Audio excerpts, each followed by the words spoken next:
Selena, who is my beautiful baby sister? You can see the light in her cheeks. You see it in her face. The goodness. The only thing that keeps you holding on to just the thought that maybe she was hurt, maybe she was, just put in that trunk somehow, but then she's free. She's made it and she's somewhere, just hurt. You can't stop that movie from playing in your head. You can't make it go away.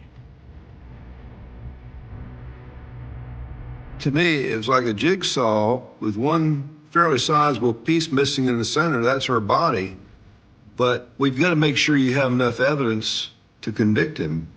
And you have the fact that he's with her that night, but you don't have anything that's really concrete. I knew in my mind from everything that we had that he was the one and only suspect. He killed her.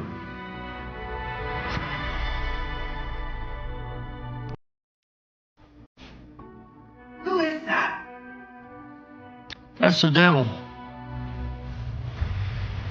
He's a very violent person when he goes off. He's very, very violent. Don't kid yourself. I went down there with a gun, and I had actually aimed to kill him then, because I had it with him. I said, Steve, I'll kill you. I just cocked it and I said, oh boy, if you ever beat my wife again, I'm gonna kill you. I'd give my life for hers.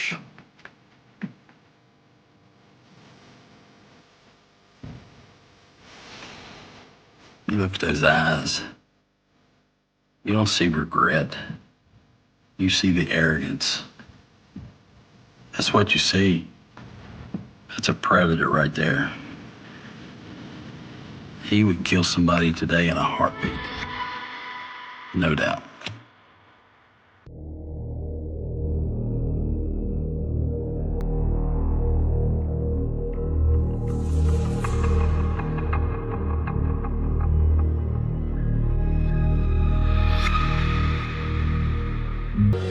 All of them.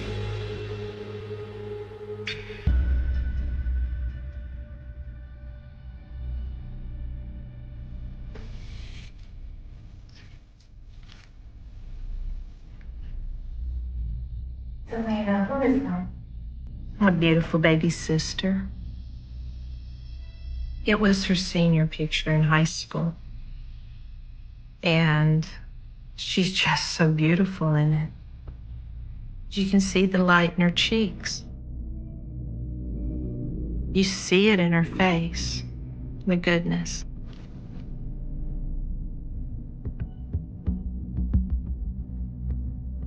The summer of 1980 changed my life. I was 21 years old. Gina Hall was my 18-year-old little sister. I was working my master's and she had just transferred to this university and we had just moved in together. Gina and I were opposite.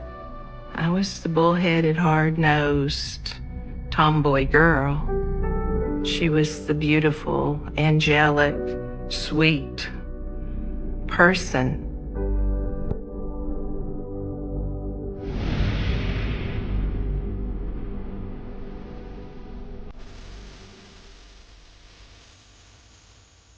We had had midterm exams and it was time to just let her hair down because we had a couple of days and we planned to go dancing. I couldn't go with her because my boyfriend of 3.5 years and I had a fight. And I was very upset.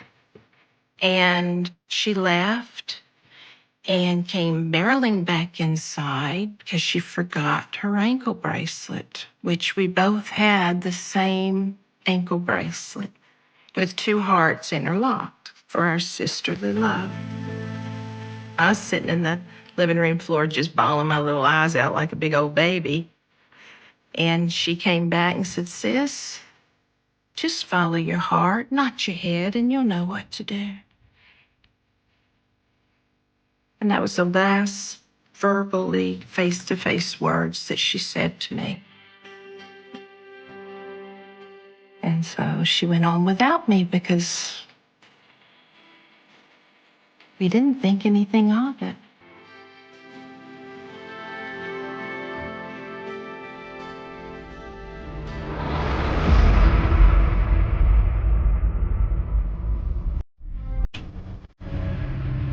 She never did. I woke up and she wasn't there.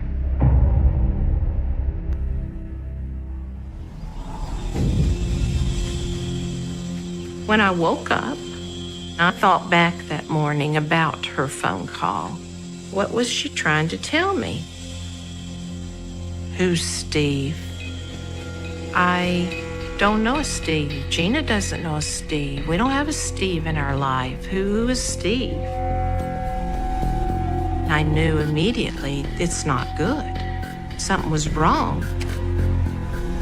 I literally began calling everyone I knew. My friends finally found the car abandoned on a road. What has happened to her? Where is she?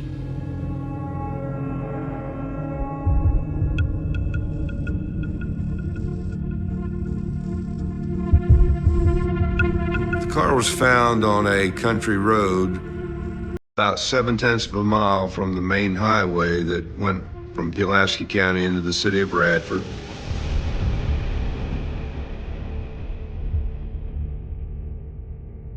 It was under a railroad trestle, an old one that crosses the New River, and it was just sitting there.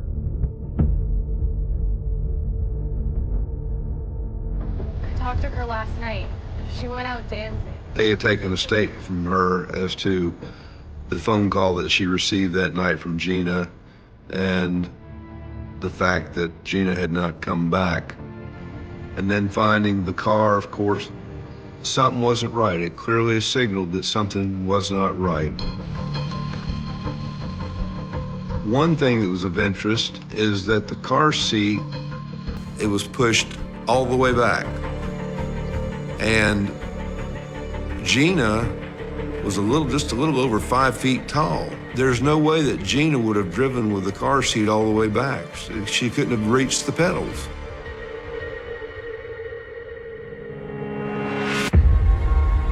State trooper finds blood in the trunk of the car on the mat, quite a bit of blood. That's when we realize we've got a problem.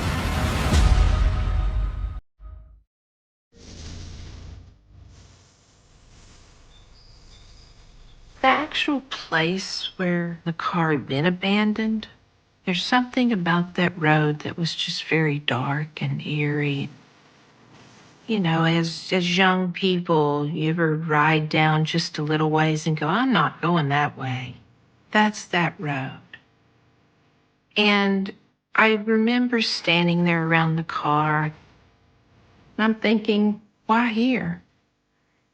How did she get, how did this car get here? We're still not connecting at that moment until the blood is found in the trunk that something bad has happened.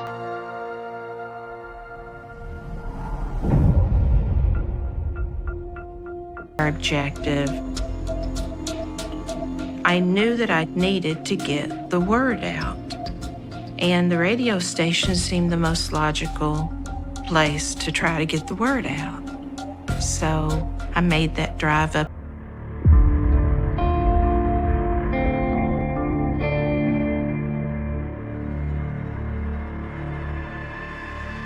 Bill King went to the police to tell them, here's what I know. I don't know if it's of any value to you or not, but here it is.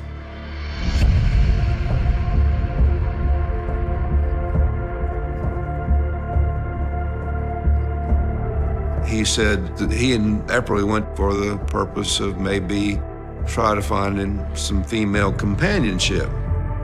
Epperly, no doubt, would have been dressed nicely. I think that he would come across as very charming, nice looking. He would have been very impressive, I think, to most females that he would have approached. Bill King lived at this very nice 3-story home right on Claytor Lake. So that night, Epperly asked if he could get the key to the place. She believed he was a good guy and went with him back to that lake house.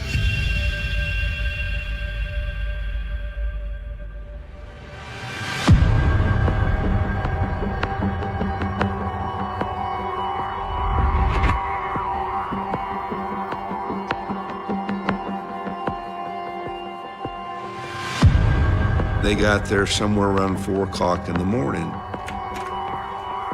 They walked in the house, and his female friend saw Epperly coming out of the utility room, wiping his chest off, bare chest with a blue towel. Thinking that there might be some sexual relations, they decided to go around to the lake and get in and swim. And not much longer after that, Epperly said, "We've got to go." And that's all he knows at that point. But Bill said they did not see Gina.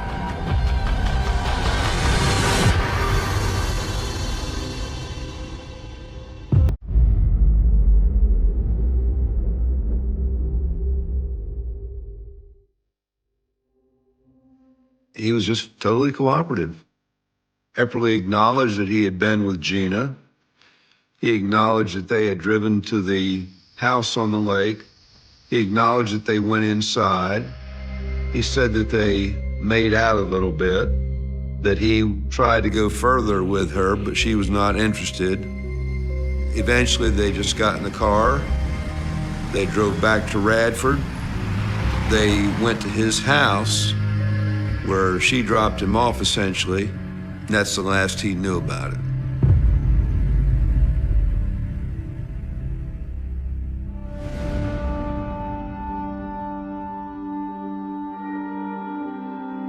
The polygraph examiner asked Mr. Epperly, "Did you kill Gina Hall? Do you know where she is? Regarding Gina Hall, did you have anything to do with her disappearance?" Steve Epperly failed the polygraph. Again, it just made you wonder what was going on. Where was Gina?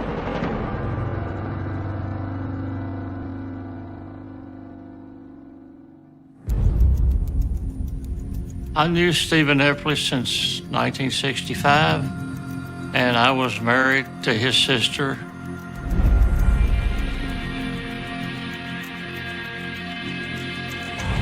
He could be one of the nicest, kindest, politest human beings you'd ever want to meet. And then we could be sitting talking like you are, and anything could set him off at any time, and he would just go berserk.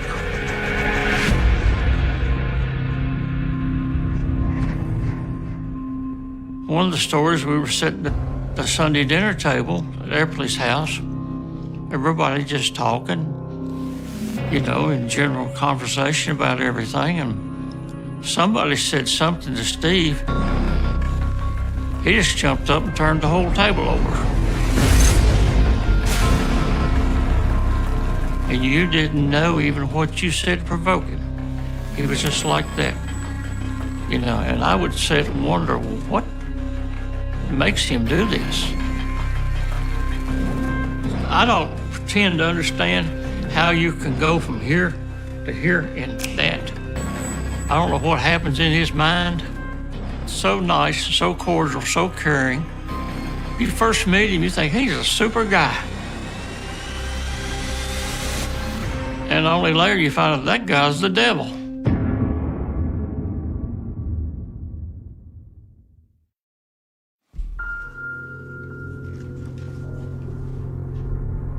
Who is that?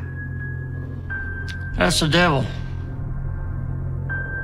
I can tell with the eyes and the look on his face, he's pissed at somebody. He had that look a lot when he went off. I knew that look real well. He's a very violent person when he goes off. He's very, very violent. Don't kid yourself. He's just a violent human being. He's crazy.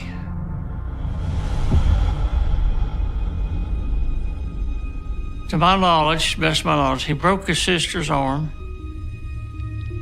He busted his mother's right eardrum. He knocked his 80-year-old grandmother down the steps. My wife choked out several times with black eyes where he had hit her. I just got fed up with him beating on her. And I went down there with a gun, and I was actually aimed to kill him then, because I had it with him. I'm a good person, I'm a Christian. I'll give you the shirt off my back if you need be.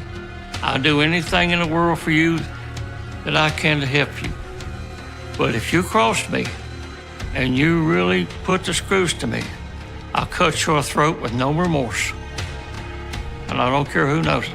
I've lived by that all my life, same way my father did. I pulled up in front of the house. Here he came walking out, huffing and puffing. I knew he was gonna jump on me. So when he got to the car, I just stuck a gun to it. I said, Steve, I'll kill you. I just cocked it and I said, oh boy, you lay one finger on you last, I'm gonna kill you. And I told him that then, I said, if you ever beat my wife again, I'm gonna kill you. And he didn't after that. And you know, I do thank the Lord I didn't have to kill him. But there's times I do wish I had.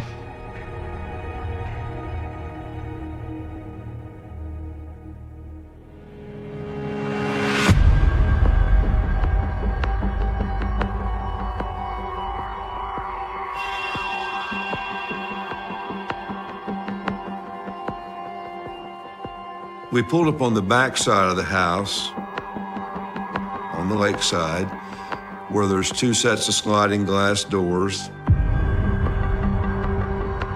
That's when a state trooper pointed out the blood stain in the carpet to me.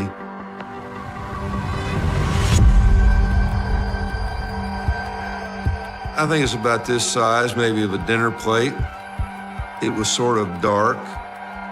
It was on shag carpet. The bloodstain sort of matted down and swirled.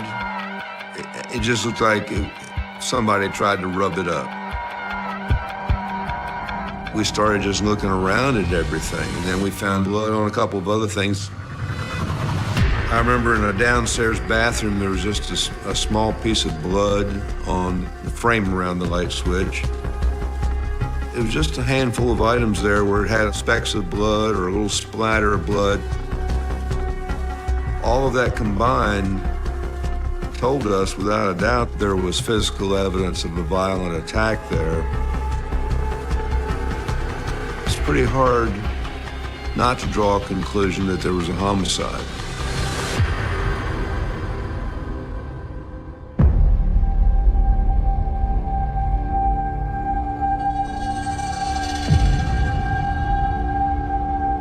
This is sort of a den that we are on the bottom level, and there's a staircase that goes up to the 2nd floor.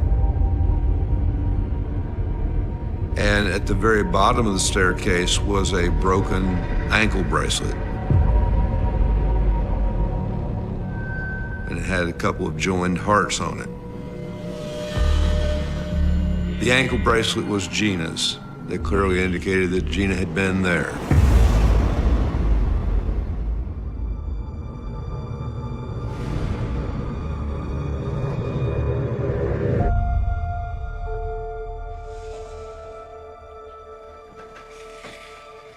And this was the hardest day of my life.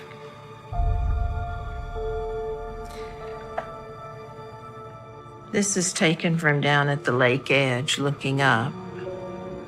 And I'm looking at this house. To me, it looks like a luxury home. You know, it looks like a beautiful, picturesque home. And I just could not imagine how my sister could have been murdered in that house.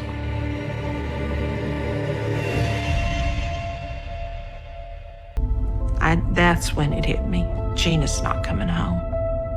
Gina's not ever coming home. She died right here. I knew it.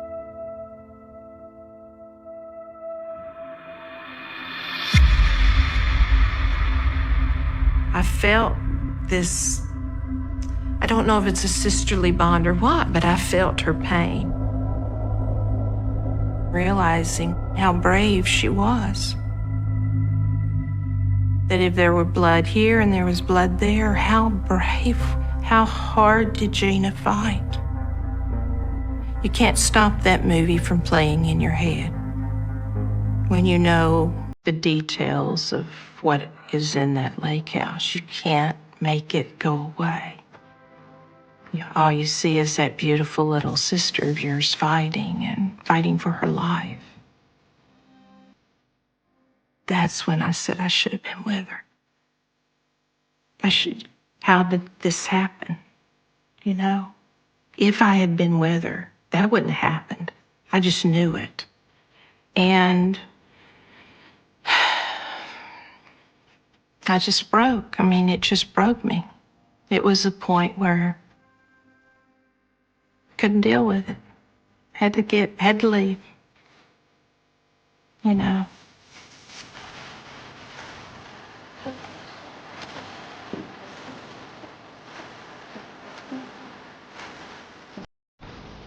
That trip driving from there home was the most horrific thing I've ever experienced personally, because I knew she was gone. And not just gone in the manner that she was gone. I literally screamed to God that entire ride out the window. My body shook, and because I knew she was never coming home. Never.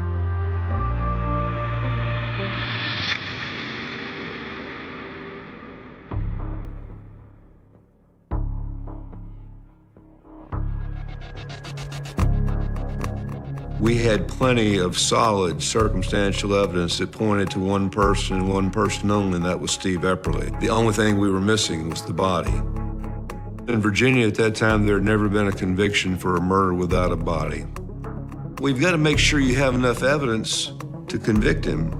And you have the fact that he's with her that night, the fact that there's some blood stains in the house, which is very incriminating, but you don't have anything that's really concrete.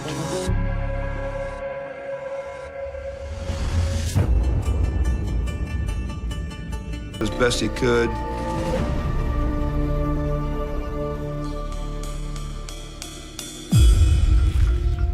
Able to say that it matched the characteristics, color, and so forth of Mr. Epperly's hair.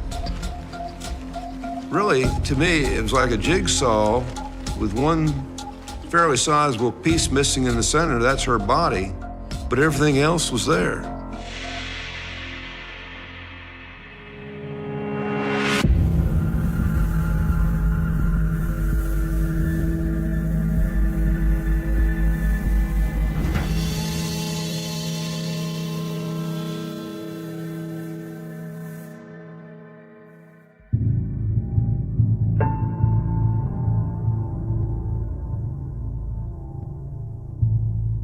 In 2007 at Radford, we just finished a murder trial.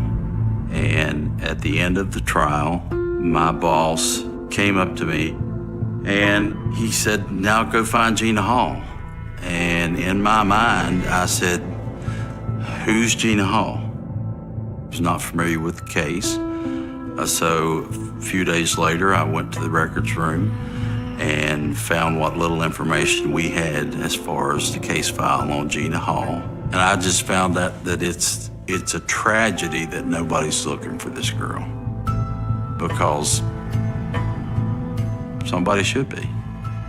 There's so many rumors and theories and ideas. You just got to investigate the best you can.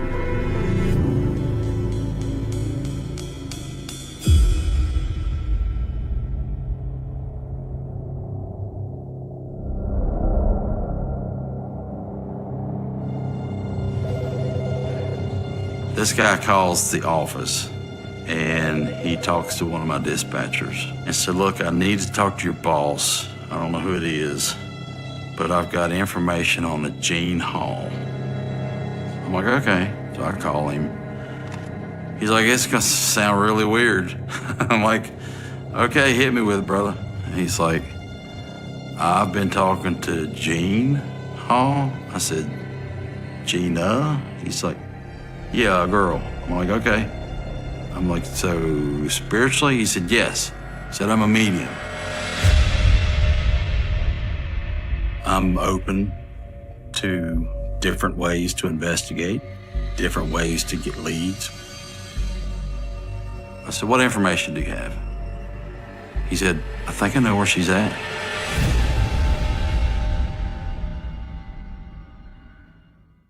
Stays by my vanity, and it hangs right by the mirror. And every day I see it, every day.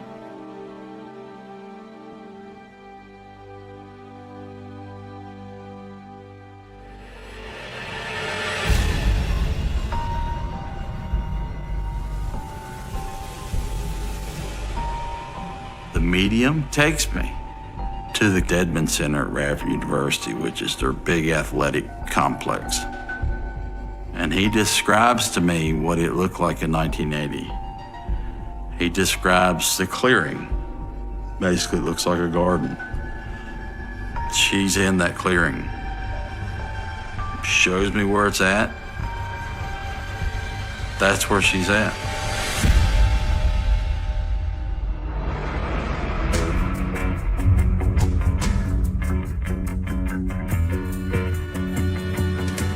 We have this tremendous resource at Radford University, it's ground penetrating radar. They come down, they scan, and says, we found an anomaly. I'm like, do you think it's her or not? And he said, it would match size and shape of a small female. Freaking kidding me? I'm like, what are we gonna do now? He's like, you and I are gonna go see the president of the university and get permission to dig.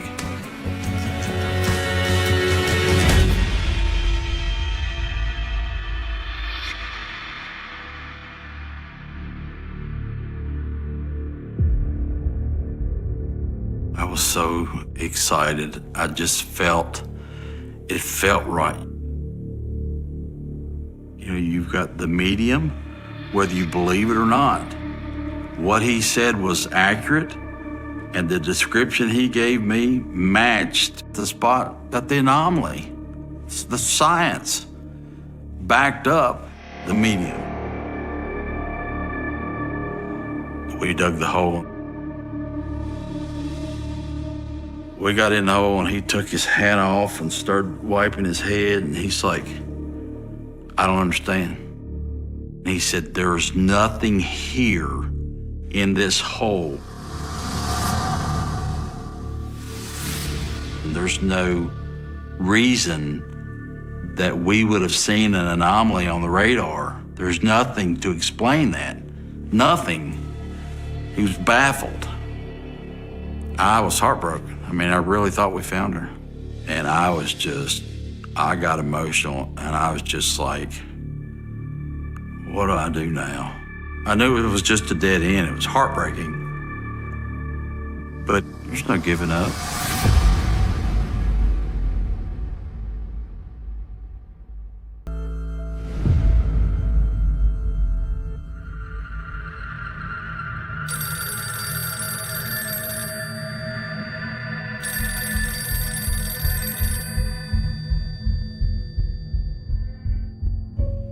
The phone rang. My wife answered it. She talked to her mother a long time.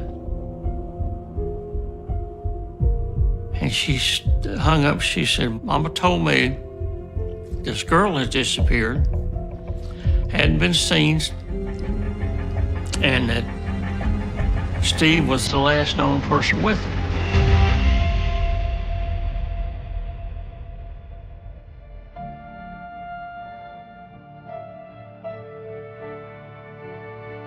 The atmosphere in Radford was he didn't do it because most of the people in Radford,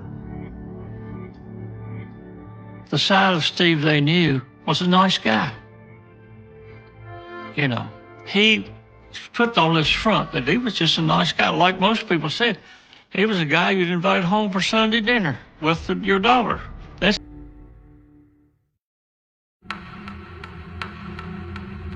When the trial began, I was the first witness called. And that's the first time I'd seen Epperly. Ever.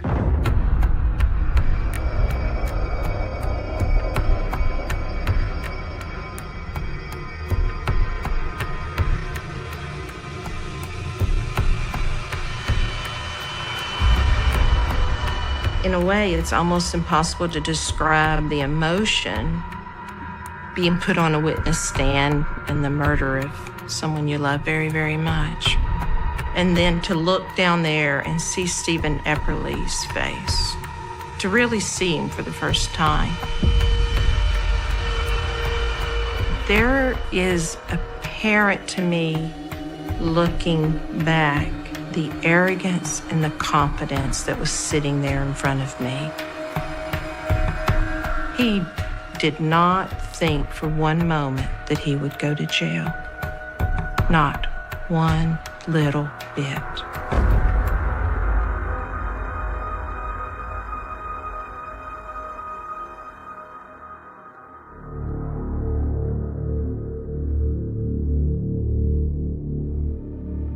I think he's a sick individual. I think he's narcissistic, little conscious, if any at all. I knew in my mind from everything that we had that he was the one and only suspect. He killed her.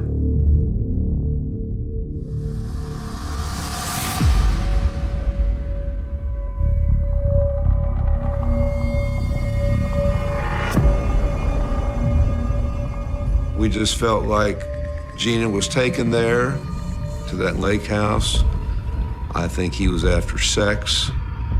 She rebuffed sexual advances, is our theory of the case. That angered him, and I think he started beating on her. And he killed her.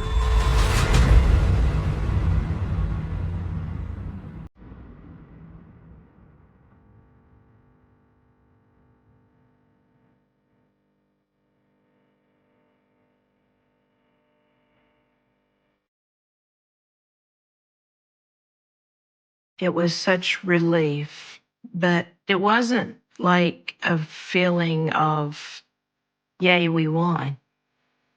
We didn't have that feeling. We hadn't won. We got to go back home and have Christmas without Gina. We got to plan a funeral and you have a body to put in the ground.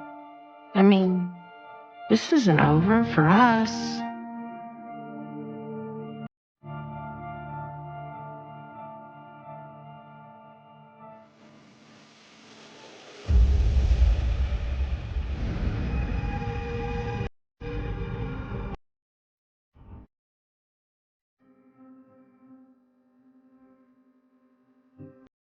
So when I went in, I said, here's what I want. I only want her. I don't want any details. I don't care how I find her. We can do it however you want to. And he thought about it and he said, I'm an innocent man. Everybody set me up. The judge, my lawyers, all those witnesses. I'm like, just stop.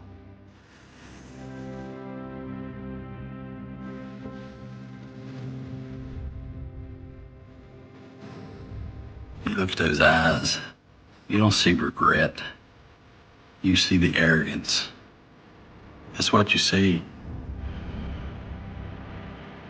That's a predator right there. And don't be deceived by his age. He would kill somebody today in a heartbeat. Got that? No doubt. When I look back, I didn't think there was much of a chance that he would give it up. And, knowing him as much as I learned about him, He feels like you can't find her. I'm still alive. I win. That's the personal part. She's not giving up. We didn't accomplish the goal. The goal's to find her. I'm still here. Still looking. Just trying to heal. Trial begins. Evidence finally brings justice after 40 years. The gavel hits the wood, a sharp, echoing crack that shatters 40 years of suffocating silence in this town. 40 years. Think about that for a second. That is long enough for a child to be born, grow up, have children of their own, and watch them start school. All while the truth of what happened on that frozen November night remained buried under layers of shifting snow and even heavier layers of human denial. It is a cold case that wasn't just cold. It was frozen solid, encased in a tomb of silence, so profound that even the bravest investigators gave up hope. But today, the courtroom air is thick, metallic, and heavy with the smell of old secrets being dragged into the harsh, unforgiving glare of the spotlight. You can hear a pin drop. The silence is not peaceful. It is agonizing, a physical weight pressing down on the chests of everyone present, especially the families who have sat in the shadows for 4 decades, clutching photographs of faces that haven't aged a day because they were stolen in their prime.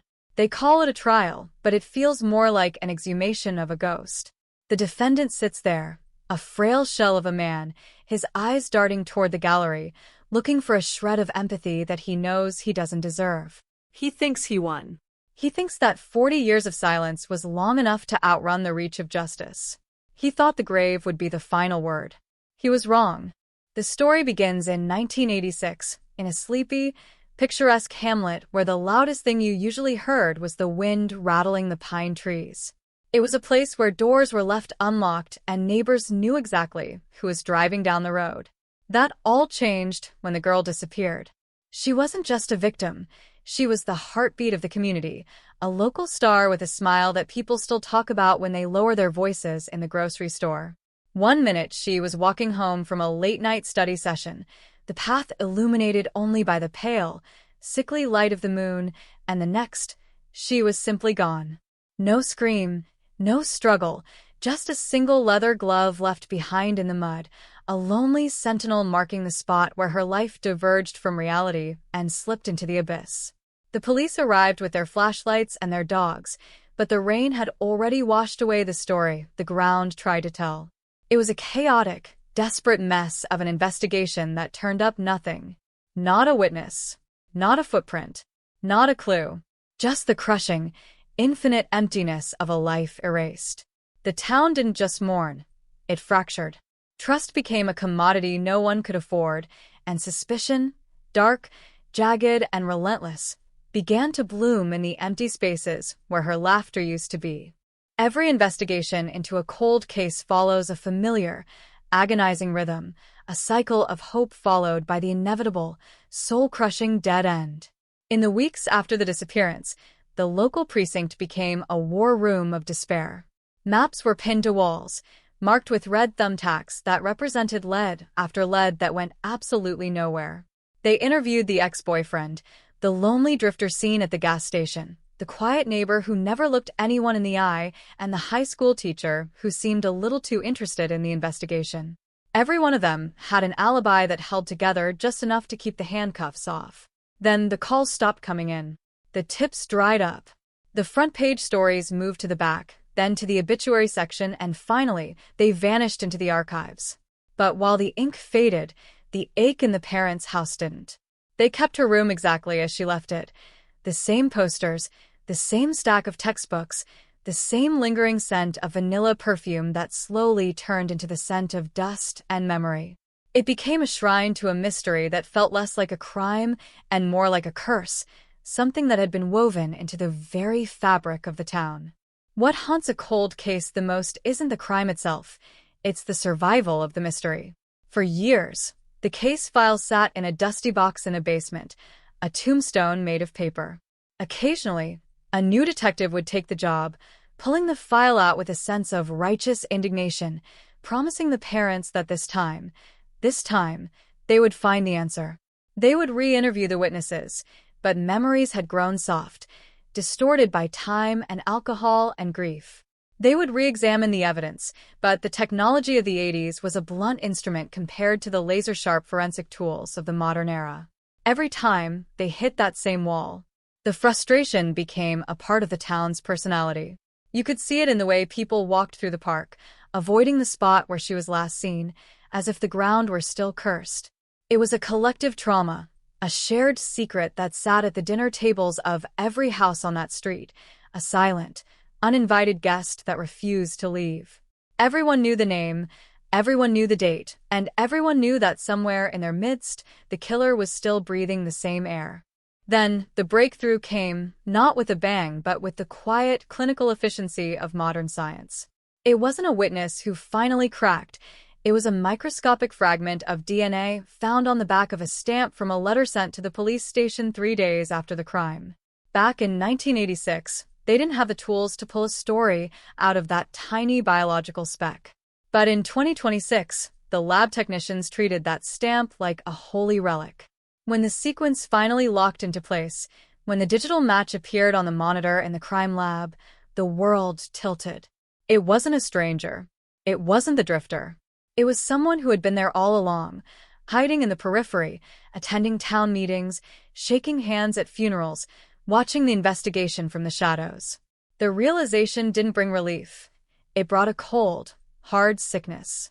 It meant that the monster had been walking among them, pretending to be a friend, a neighbor, a pillar of the community. The shockwave that traveled through the town wasn't just a ripple. It was a tsunami that leveled everything everyone thought they knew about their own history. The arrest was a scene of clinical, terrifying precision. There was no chase, no standoff, no dramatic shootout. The police arrived at a quiet house on a Tuesday morning, the kind of day where the neighbors were putting out their trash and the birds were singing. They knocked on the door, and the man who answered was 80 years old, his hands shaking slightly, his face a map of wrinkles that hid the darkness of his past. He didn't scream, he didn't run, he didn't even deny it. He just looked at the badge, then at the sky, as if he had been expecting this moment for 40 years. He had spent his entire life waiting for the knock. He had built a life, raised children, and grown old, but he had lived every single day in the shadow of that one night. When the handcuffs finally clicked, a sound that echoed like a gunshot in the morning air, he didn't look angry. He looked relieved. He looked like a man who had finally dropped a massive, crushing weight that he had been forced to carry for half a century. The neighbors stood on their porches, watching as the man they had known for years was placed into the back of a cruiser, and the silence of the street was replaced by the low, murmuring hum of collective disbelief. Now we are in the courtroom. The trial is more than a legal proceeding. It is a reckoning. Every witness who is called to the stand is a ghost of the past. The elderly clerk who remembered the strange man in the blue car, the retired cop who had wept when he had to tell the parents he found nothing, the sister who had grown up in the shadow of a missing sibling, they all bring their pieces of the puzzle to the front. The evidence is laid out on a table like a macabre gallery. The old, yellowed maps, the grainy, black and white photos of the search party, and the DNA report that finally closed the gap. Each piece of evidence is a hammer blow, dismantling the facade the defendant had built for himself. The prosecution is relentless, painting a picture of a man who didn't just kill a girl. He stole the future of a town. He made them afraid of the dark. He made them suspicious of their own neighbors, and he turned their idyllic home into a prison of uncertainty. The defendant sits there, listening to the story of his own cruelty, and for the first time, he looks truly afraid, not of the prison, but of the truth finally being spoken out loud. The emotional toll of this trial is impossible to overstate. Every day, the courtroom is filled with people who have lived with this case as a constant, low-level hum in their lives. The parents are the most striking, their faces etched with decades of sorrow that have now calcified into a kind of steely, vengeful resolve. They aren't looking for closure. There is no such thing as closure when you have lost a child, but they are looking for the truth to be the final word. They want the world to acknowledge that their daughter was not just a headline in a cold case file. She was a life, a vibrant, beautiful, promising life that was snuffed out by a coward. As the prosecutor reads the victim impact statement, the courtroom is transformed. It isn't a place of law anymore. It is a place of mourning. Sobs break out in the back of the gallery, and even the sternest bailiff has to wipe his eyes. The weight of the last 40 years, the anniversaries missed, the birthdays uncelebrated, the silence that hung over the dinner table, all of that pain is suddenly, violently present. As the trial reaches its final stages, the complexity of the motive begins to emerge, and it is far more chilling than any of them could have imagined. It wasn't about money. It wasn't about a crime of passion in the traditional sense. It was about power. The killer had been obsessed with the idea of control, of taking something pure and watching it wither in his hands. He kept tokens, small, twisted mementos of the crime that were hidden in the crawl space of his home. When the police finally cleared out his house, they found a shoebox filled with items that belonged to her. Seeing those items in court, seeing the small, trivial things that the killer had hoarded like treasure, is enough to turn your stomach. It makes you realize that the horror wasn't just a moment in time. It was a 40-year relationship between the killer and his crime. He didn't just hide. He nurtured his secret. He kept it alive. He fed it. And now, he has to watch as everything he held onto is turned into Exhibit Number 1, Exhibit Number 2, Exhibit Number 3, systematically dismantled and destroyed in the name of justice. The final days of the trial feel like an eternity, a slow-motion car crash of moral reckoning. The defense tries to argue that he is a different man now, that the decades have changed him, that he is not the person who committed the act. But the judge is unmoved, and the jury is unwavering. They have seen the evidence. They have heard the testimony. They have felt the crushing weight of the injustice that has been allowed to fester for so long. They aren't just deciding the fate of an old man. They are deciding the legacy of a town. When they finally return with the verdict, the air in the room is so thin it's hard to breathe. The word guilty doesn't sound like a victory. It sounds like a funeral bell. It is the end of the mystery, yes, but it is also the final confirmation of the nightmare. The defendant bows his head. The family of the victim collapses into each other's arms, and for the first time in 40 years, the story of the girl who disappeared is finally complete. The mystery is gone, but the echo will remain forever, a reminder that some things can be hidden by time, but nothing is ever truly erased. The sun sets on the town that evening, casting long, bruised shadows over the streets. People move about their business, but there is a change in the atmosphere. The ghost that has been haunting their collective consciousness has been exorcised, but the house is left standing, and the memories are still there. The case is closed, the files are marked solved, and the detectives have moved on to other mysteries, but for the people of this town, nothing will ever be the same. They will look at the face of their neighbor differently now. They will look at the dark corners of their town with a new, sober understanding. Justice has been served, but the cost was a lifetime of uncertainty, a mountain of wasted energy, and the theft of a girl's future. As the news vans pull away and the lights of the courtroom go dark, the town is left with a quiet that isn't heavy anymore, just empty. The case is solved, the trial is over, and the truth, as brutal and jagged as it is, finally belongs to everyone. The cold case is finally warm, and in that warmth, they find the terrifying, beautiful, and necessary reality of justice.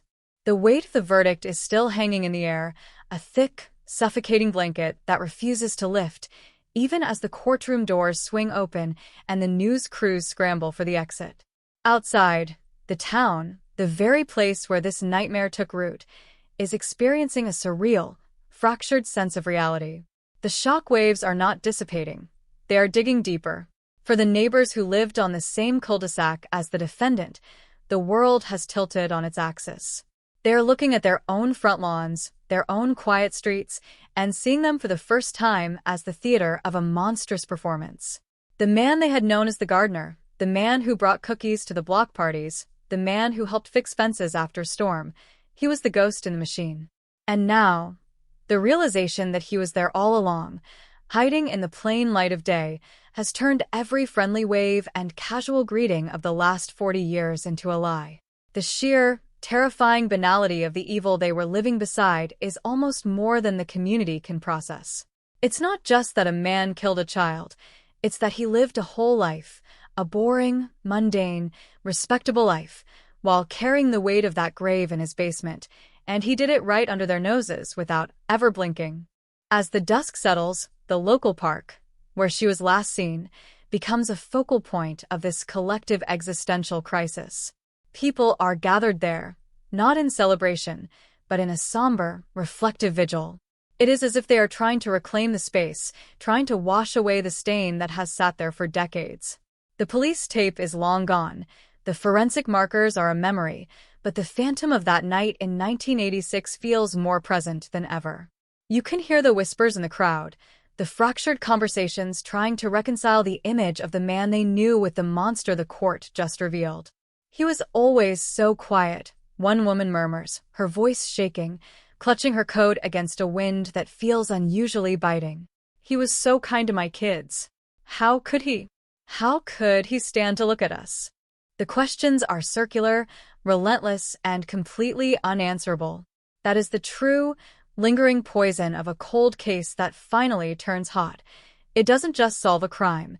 It destroys the foundational myths of the community. It forces everyone to admit that they didn't know their neighbor and, perhaps, that they didn't really know themselves. Meanwhile, inside the precinct, the atmosphere is equally heavy. The investigators who broke the case, the team that finally used the familial DNA technology to bridge the gap of 40 years, are sitting in the fluorescent-lit silence of the squad room. They aren't celebrating with drinks or backslapping. They are exhausted, their faces drained of color, staring at the empty chairs. They have spent months, years even, living inside the head of a killer, reconstructing his movements, analyzing his patterns, and trying to predict the unpredictable.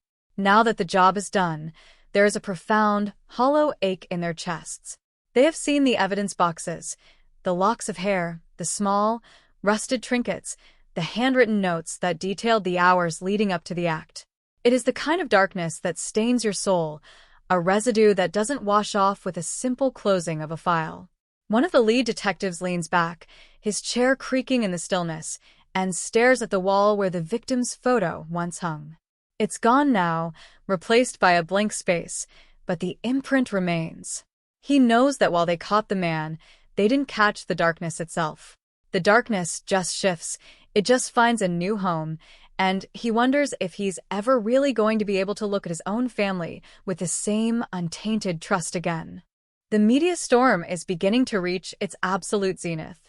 Satellite trucks are clogging the narrow streets, their glowing masts like jagged teeth against the night sky. Reporters are shouting into microphones, their voices competing with the rising wind, trying to distill 40 years of horror into a 30-second soundbite. They are using words like justice, closure, and vindication, but those words feel paper-thin, entirely inadequate to describe the depth of the void that was opened when she went missing. The town is being dissected, its secrets cataloged for the entertainment of the world. And the families, the ones who lost her, they are trapped in the center of this hurricane. They are being asked to provide reactions, to offer forgiveness, to smile for the cameras, to perform their grief in a way that makes sense to the strangers watching from thousands of miles away. It is an invasion of the most sacred space, an exploitation of the deepest wound, and yet, they feel they have no choice. If they don't tell her story, then the narrative will be hijacked by the killer's face, by his biography, by his excuses. They are fighting for the last word, and it is a battle they are forced to fight while their hearts are still bleeding. In the small, cramped office of the victim's surviving sister, the reality is even more stark. She is surrounded by boxes, not of evidence, but of her own life. She is moving out. She can't stay here anymore. She can't walk these streets, knowing that the man who stole her sister's future was a staple of this neighborhood. Every corner she turns, every store she enters, is tainted by the memory of the trial. She pulls out a photograph from a dusty album, a picture of the two of them, laughing, their arms linked, hair wild in the summer sun. It is a photo from a different universe, a different lifetime. She traces her sister's face with a trembling finger, and she realizes that the closure everyone talks about is a myth. The court case is over, the sentencing is looming, and the killer is behind bars, but the gap in the fabric of their lives is not repaired. It is just empty. It's an empty chair at every holiday, an empty space in every conversation, an empty life where a vibrant, brilliant woman should have been. The silence of the house is deafening, a roar of what should have been, and she realizes that justice is just a cold, metallic comfort that doesn't stop the nights from being long. Back at the courthouse, the cleanup crews are moving in, scrubbing the floors, hauling away the boxes of evidence, erasing the physical presence of the trial. It is a sterile, clinical process, a reminder that the law is not interested in the messy, human chaos of grief. It is interested in facts, in timelines, in the assembly of a narrative that leads to a predictable, legal conclusion. But as they work, they stumble upon things that weren't meant to be seen: a stray piece of paper, a discarded exhibit, a small, forgotten note from a witness. It's as if the trial itself is fighting to keep its secrets, to keep the horror from being entirely tucked away. One of the bailiffs finds a scrap of paper under a table. It's a rough, hand-drawn map of the woods where she was found. It was never used in court. It was just a discarded draft, but holding it sends a shiver up his spine. It feels like a map to the underworld. He stares at it for a long moment, the lines and squiggles representing the exact path of a tragedy, before he crumples it up and throws it in the bin. He doesn't want it. He doesn't want the history of it. He just wants to go home to his own kids and turn on the lights in every single room of his house. The digital footprints of this case are starting to explode online. Thousands of armchair detectives, true crime obsessives, and internet sleuths are scouring the public records, piecing together the timeline, analyzing the courtroom footage, and debating the nuances of the verdict. They are looking for patterns, for connections that the police might have missed. They are turning the tragedy into a puzzle to be solved, a game to be won, a narrative to be consumed. They discuss the killer's psychological profile, his potential motives, and the flaws in the early investigation with an eerie, detached expertise. For them, it's a story. For the town, it's a living, breathing, festering wound. The dissonance is jarring. People in the town are starting to turn off their phones, hiding away, trying to insulate themselves from the digital mob that is trying to own their tragedy. They are realizing that their pain has become public property, and there is no way to take it back. The more the internet talks about it, the less real it feels to them, and the more they feel their own agency slipping away. They are the survivors of a tragedy, not the protagonists of a thriller, and the distinction is becoming increasingly, painfully clear. The night wears on, and the town is finally starting to fall silent, but it is not a peaceful silence. It is a nervous, watchful silence. The streetlights seem brighter, the shadows longer, the air itself heavier with the weight of the past 40 years. Everyone is thinking about the same thing. If he was here, who else is? If he could do this, what else is hidden in the dark? The sense of security that existed in the town has been shattered, replaced by a lingering, low-level paranoia. People are checking their locks twice. They are watching their neighbors with a new, guarded suspicion. The trial has stripped away the veneer of the good, quiet town and revealed the dark, complicated, messy reality underneath. It is a town that has been forced to look into the mirror and see something it doesn't recognize. And as they try to drift off to sleep, they are haunted by the same question: how much more of the truth is still buried out there, waiting for the right technology, the right detective, or the right moment to finally, inevitably, crawl into the light? The following morning, the sun rises over a town that is forever changed. The birds sing, the traffic begins to pick up, and the daily rhythm of life tries to reassert itself, but there is a limp, a hesitancy in the way the town moves. The trial has left its mark on the pavement, on the houses, on the very souls of the people who live here. They are moving through the motions of their lives, but their eyes are different. They are searching, they are wary, they are remembering. The news crews are packing up, moving on to the next tragedy, the next cold case, the next shocking headline that will briefly capture the attention of the world before it, too, is relegated to the archives. But this town will not move on so easily. They will continue to live in the shadow of what they have learned, carrying the weight of the 40 years that came before and the uncertain, haunted future that lies ahead. They know that the monster is gone, but they also know that the darkness he created hasn't left. It has just changed shape, waiting in the corner of their vision. Reminder that the past is never truly dead. It's not even past. It is right here, beneath their feet, in the soil of the town they call home, written into the history of every street, every house, and every heart that was touched by the girl who never came home and the man who kept her secret for half a century. The judge, the lawyers, the jury, they have all gone back to their own lives, leaving behind the husks of their legal work. But the community remains, a small, fragile group of people trying to make sense of a world that has proven itself to be far more dangerous and far more unpredictable than they ever dared to imagine. They will hold memorials, they will talk about healing, and they will try to bury their trauma under layers of new, mundane experiences, but it won't work. The truth has been unearthed, and it is a hard, jagged, unyielding thing that won't be easily put back into the box. They are left with the silence, the questions, and the realization that they were the backdrop to a horror story they didn't know they were starring in. And as the wind blows through the trees in the park, they might hear a sound, a whisper, a rustle, a faint, lingering echo that reminds them that the story is not over and that for as long as they stay here, they are tied to the mystery that defined them, challenged them, and ultimately broke them. The cold case is solved, the trial is finished, and the nightmare is now a matter of record. But the haunting is just beginning, and it will be a process that lasts as long as the memory of the girl herself, which is to say, it will last forever. As the days turn into weeks, the town enters a period of strange, suspended animation. Life goes on, but it feels like a dream sequence, detached and hollow. The coffee shop remains open, but the chatter is different, more guarded, more introspective. People aren't just talking about the weather or the local sports team anymore.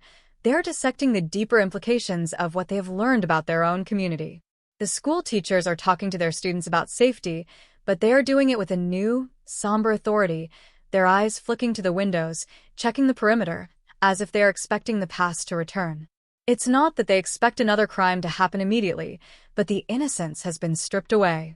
The realization that safety is a fragile, conditional state, and that the monsters don't live in dark, distant cities but rather in the house next door, has created a fundamental shift in the way they interact with one another.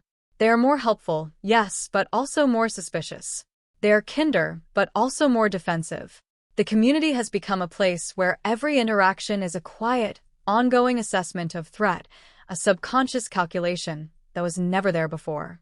The victims' parents have retreated from the public eye entirely, moving into a secluded house on the edge of the county, far from the town that holds so many painful memories. They're trying to live in a vacuum, a space free from the reminders of what happened, but they carry their grief with them like a physical weight, a constant, crushing pressure that never lets up. Every photograph, every piece of jewelry, every memento of their daughter is a potential trigger, a lightning strike of memory that pulls them back into the day the world ended for them. They don't want justice anymore. They have had it, and it didn't do anything to stop the ache. They want peace, but they are realizing that peace is a luxury that has been denied to them, stolen from them by the man who kept their secret for so long. They are living in the ruins of their lives, and they know it. And the hardest part is realizing that even when the case is closed, they are still trapped in the same, endless loop of loss that started back in 1986. They are the ultimate witnesses to the crime, not in the eyes of the law, but in the eyes of eternity. In the quiet corners of the police station, the investigation continues, not because there are more suspects, but because the detectives are struggling to close the final chapters of their own involvement. They are writing reports, filing documents, and reviewing the evidence one last time, trying to find a way to make sense of the last few months. They're looking for the why, that elusive, maddening, impossible question that keeps them up at night. Why did he do it? What was the moment he decided that this girl's life was his to take? Was there something in his childhood, something in his environment, something in the way he was raised that set him on this path? They spend hours in the evidence room, surrounded by the physical artifacts of his existence, trying to read his mind from the detritus of his life, but they find only more questions. The killer was a master of evasion, a chameleon who blended into the background of the town so perfectly that he was practically invisible. He was a man of no defining features, a person who left no trace of his inner world, and that is what makes him so terrifying. He was a void, and he filled that void with the life of someone else. The local newspaper, once the central nervous system of the town's information, is struggling to find its footing after the conclusion of the trial. The reporters have written their final follow-ups, the editors have published their retrospectives, but the readers are exhausted. They are tired of the headlines, tired of the focus on the crime, tired of being defined by the one thing that tore their community apart. They are starting to stop reading the updates, they are clicking away from the digital editions, they are demanding that the town be allowed to move on. But the newspaper is a business, and it knows that there is an audience, a global audience, that is still hungry for more. They are debating whether to commission a long-form investigative piece on the anatomy of a cold case, a deep dive that would explore the failure of the initial investigation, the advancements in forensic technology, and the psychological impact on the families. They know it will be a bestseller, that it will bring in the clicks, but they also know that it will be a betrayal of the very community they serve. They are caught between the duty to tell the truth and the duty to respect the silence, and it is a conflict that is playing out in the fluorescent-lit offices of the newsroom every single day. As the months turn into years, the legend of the girl who disappeared begins to take on a life of its own. She is no longer just a person. She is a myth, a cautionary tale that parents tell their children to make sure they come home before the streetlights come on. She is a symbol of the town's lost innocence, a ghost that walks the park at night, a reminder of the fragility of life. People start to leave flowers at the spot where she was last seen, not because they knew her, but because they need to pay their respects to the tragedy itself. It's a strange, collective ritual, a way of trying to integrate the horror into the fabric of the town's history, of trying to make sure that the memory of what happened doesn't just evaporate. They're trying to build a memorial, not of stone or marble, but of collective, shared memory. They are trying to turn the case into a story of resilience, of the town that survived the darkness and emerged on the other side. But it is a struggle, and it is a struggle that they are losing because every time they look at that park, they don't see resilience. They see the shadow of the girl who was taken and the man who, for 40 years, was their neighbor. The legal system, for all its strengths, is inherently incapable of dealing with the emotional fallout of a cold case that finally comes to a close. The laws are designed to address the act, to punish the perpetrator, to provide a structure for the resolution of a conflict, but they are not designed to heal the wounds that persist long after the verdict has been rendered. The families are left to navigate the aftermath of the trial on their own, with little to no support, forced to piece their lives back together in the wake of the trauma. The lawyers have moved on, the judge has moved on, the system has moved on, but the victims are still there, living with the echoes of the trial, the whispers of the neighbors, and the constant, nagging presence of the loss. They are the ones who are paying the price for the justice that was finally served, and they're doing it in the silence of their own homes, away from the glare of the cameras, away from the scrutiny of the world. They are the invisible victims of a legal system that only knows how to deal with the visible. The town itself is changing, but not in the way that people might expect. It isn't becoming more open, more connected, or more healed. It is becoming more insular, more protective, more guarded. The experience of the last few years has taught them that the world is a dangerous place, and that the danger isn't always out there. It's right here, in the spaces between the houses, in the shadows of the park, in the quiet, mundane, everyday interactions that they once took for granted. They are building walls, both metaphorical and physical, around themselves, trying to keep out the potential for another tragedy, another scandal, another shattering of their peace. The sense of community is not being strengthened by the shared trauma, it is being eroded by the shared suspicion. They are looking at each other not as neighbors, but as potential suspects, as potential threats, as potential witnesses to a future crime that they are all, in their own ways, trying to prevent. It is a sad, tragic outcome, but it is the natural consequence of the realization that the monster was among them and that he could be anywhere, anyone, and at any time. The final, lasting impact of the case is the way it has redefined the town's relationship with time. Before the trial, they lived in the present, focused on the future, with the past as a dim, fading memory. Now, they are haunted by the past, trapped by the weight of the 40 years that preceded the verdict. They are looking back at their own history, questioning their own memories, wondering if they missed the signs that were staring them in the face. They are constantly comparing the present to the past, looking for the cracks, the inconsistencies, the evidence of the darkness that they now know is real. Time has become a circular experience for them, a loop of memory and fear that they cannot seem to escape. They are no longer living in a town, they are living in a tomb, a place that is defined by what was lost, what was stolen, and what was finally, inevitably, unearthed. And they know that as long as they stay, they will never be free of it, because the truth, as brutal and jagged as it is now a permanent part of their reality, etched into the very soil they stand on, written into the history they can never, ever escape. As the years continue to roll by, the case begins to fade from the public's memory. It's no longer a headline, no longer a viral story, no longer a subject of intense, obsessive debate. It has become a footnote in the history of the town, a story that parents tell their children in hushed, serious voices.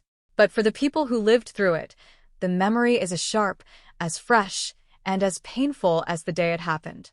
They are the keepers of the story, the witnesses to the truth, the ones who are still living in the shadow of the 40 years of silence. They are the ones who know that justice isn't a final word, it is just the beginning of a lifetime of reckoning. They know that the darkness is still there, beneath the surface, waiting for the right moment, the right person, the right set of circumstances to emerge again. And as they go about their daily lives, they are always watching, always checking the shadows, always waiting for the knock on the door that signals the arrival of the truth. They are the survivors, and their survival is their testimony, a quiet, stubborn, and profoundly sad declaration that they are still here, that they are still remembering, and that they are still carrying the weight of the girl who never came home, and the man who stole her, and the town that never truly, ever recovered. The legacy of the trial is not a monument, not a plaque, not a commemorative park. It is a lesson, a cold, hard, and deeply unsettling lesson about the nature of humanity, the fragility of community, and the persistent, creeping reach of the darkness. It is a lesson that is written in the hearts of the people who lived through it, a lesson that they will pass on to the next generation, a lesson that will serve as a constant reminder of what can happen when the light of justice is delayed, when the silence is allowed to fester, and when the truth is finally, painfully, dragged into the light. It is a lesson that they will carry with them until the end of their days, a lesson that will define their understanding of the world, their place in it, and the very nature of their own existence. And as they look at the world around them, they will always be looking for the signs, the clues, the evidence of the darkness that they now know is everywhere, hiding in the plain light of day, waiting for the right moment to strike. They are the witnesses to the truth, and their truth is a cold, hard, and permanent thing that will never, ever be erased. The story ends not with a grand conclusion, but with a lingering, persistent uncertainty. The trial is over, the verdict is in, the case is closed, but the haunting continues. The town is still there, the park is still there, the memories are still there, and the ghost of the girl is still wandering the shadows, a silent, spectral presence that reminds them of what they have lost, what they have sacrificed, and what they have had to live with for all these years. The mystery of the disappearance is solved, but the mystery of the humanity, the mystery of why, the mystery of how, the mystery of who, remains a dark, complex, and deeply troubling question that they will never, ever be able to answer.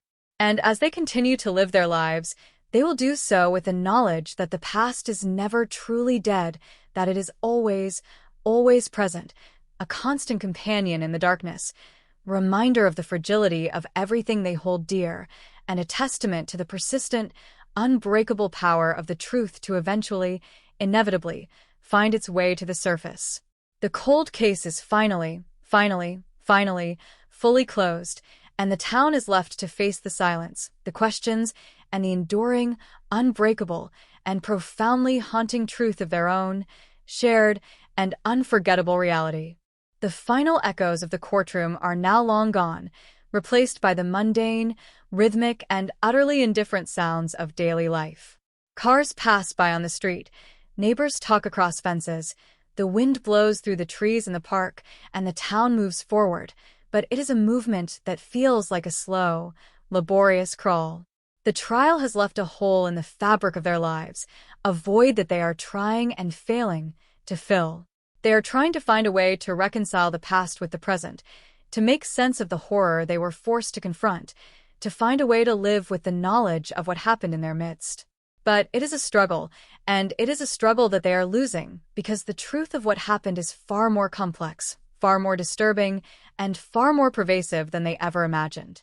The case has become a part of their identity, a defining event that has shaped the trajectory of their lives, and the memory of the girl who disappeared is now an inextricable, inseparable part of who they are, how they see the world, and how they relate to the darkness that they now know is always, always watching, waiting, and ready to strike.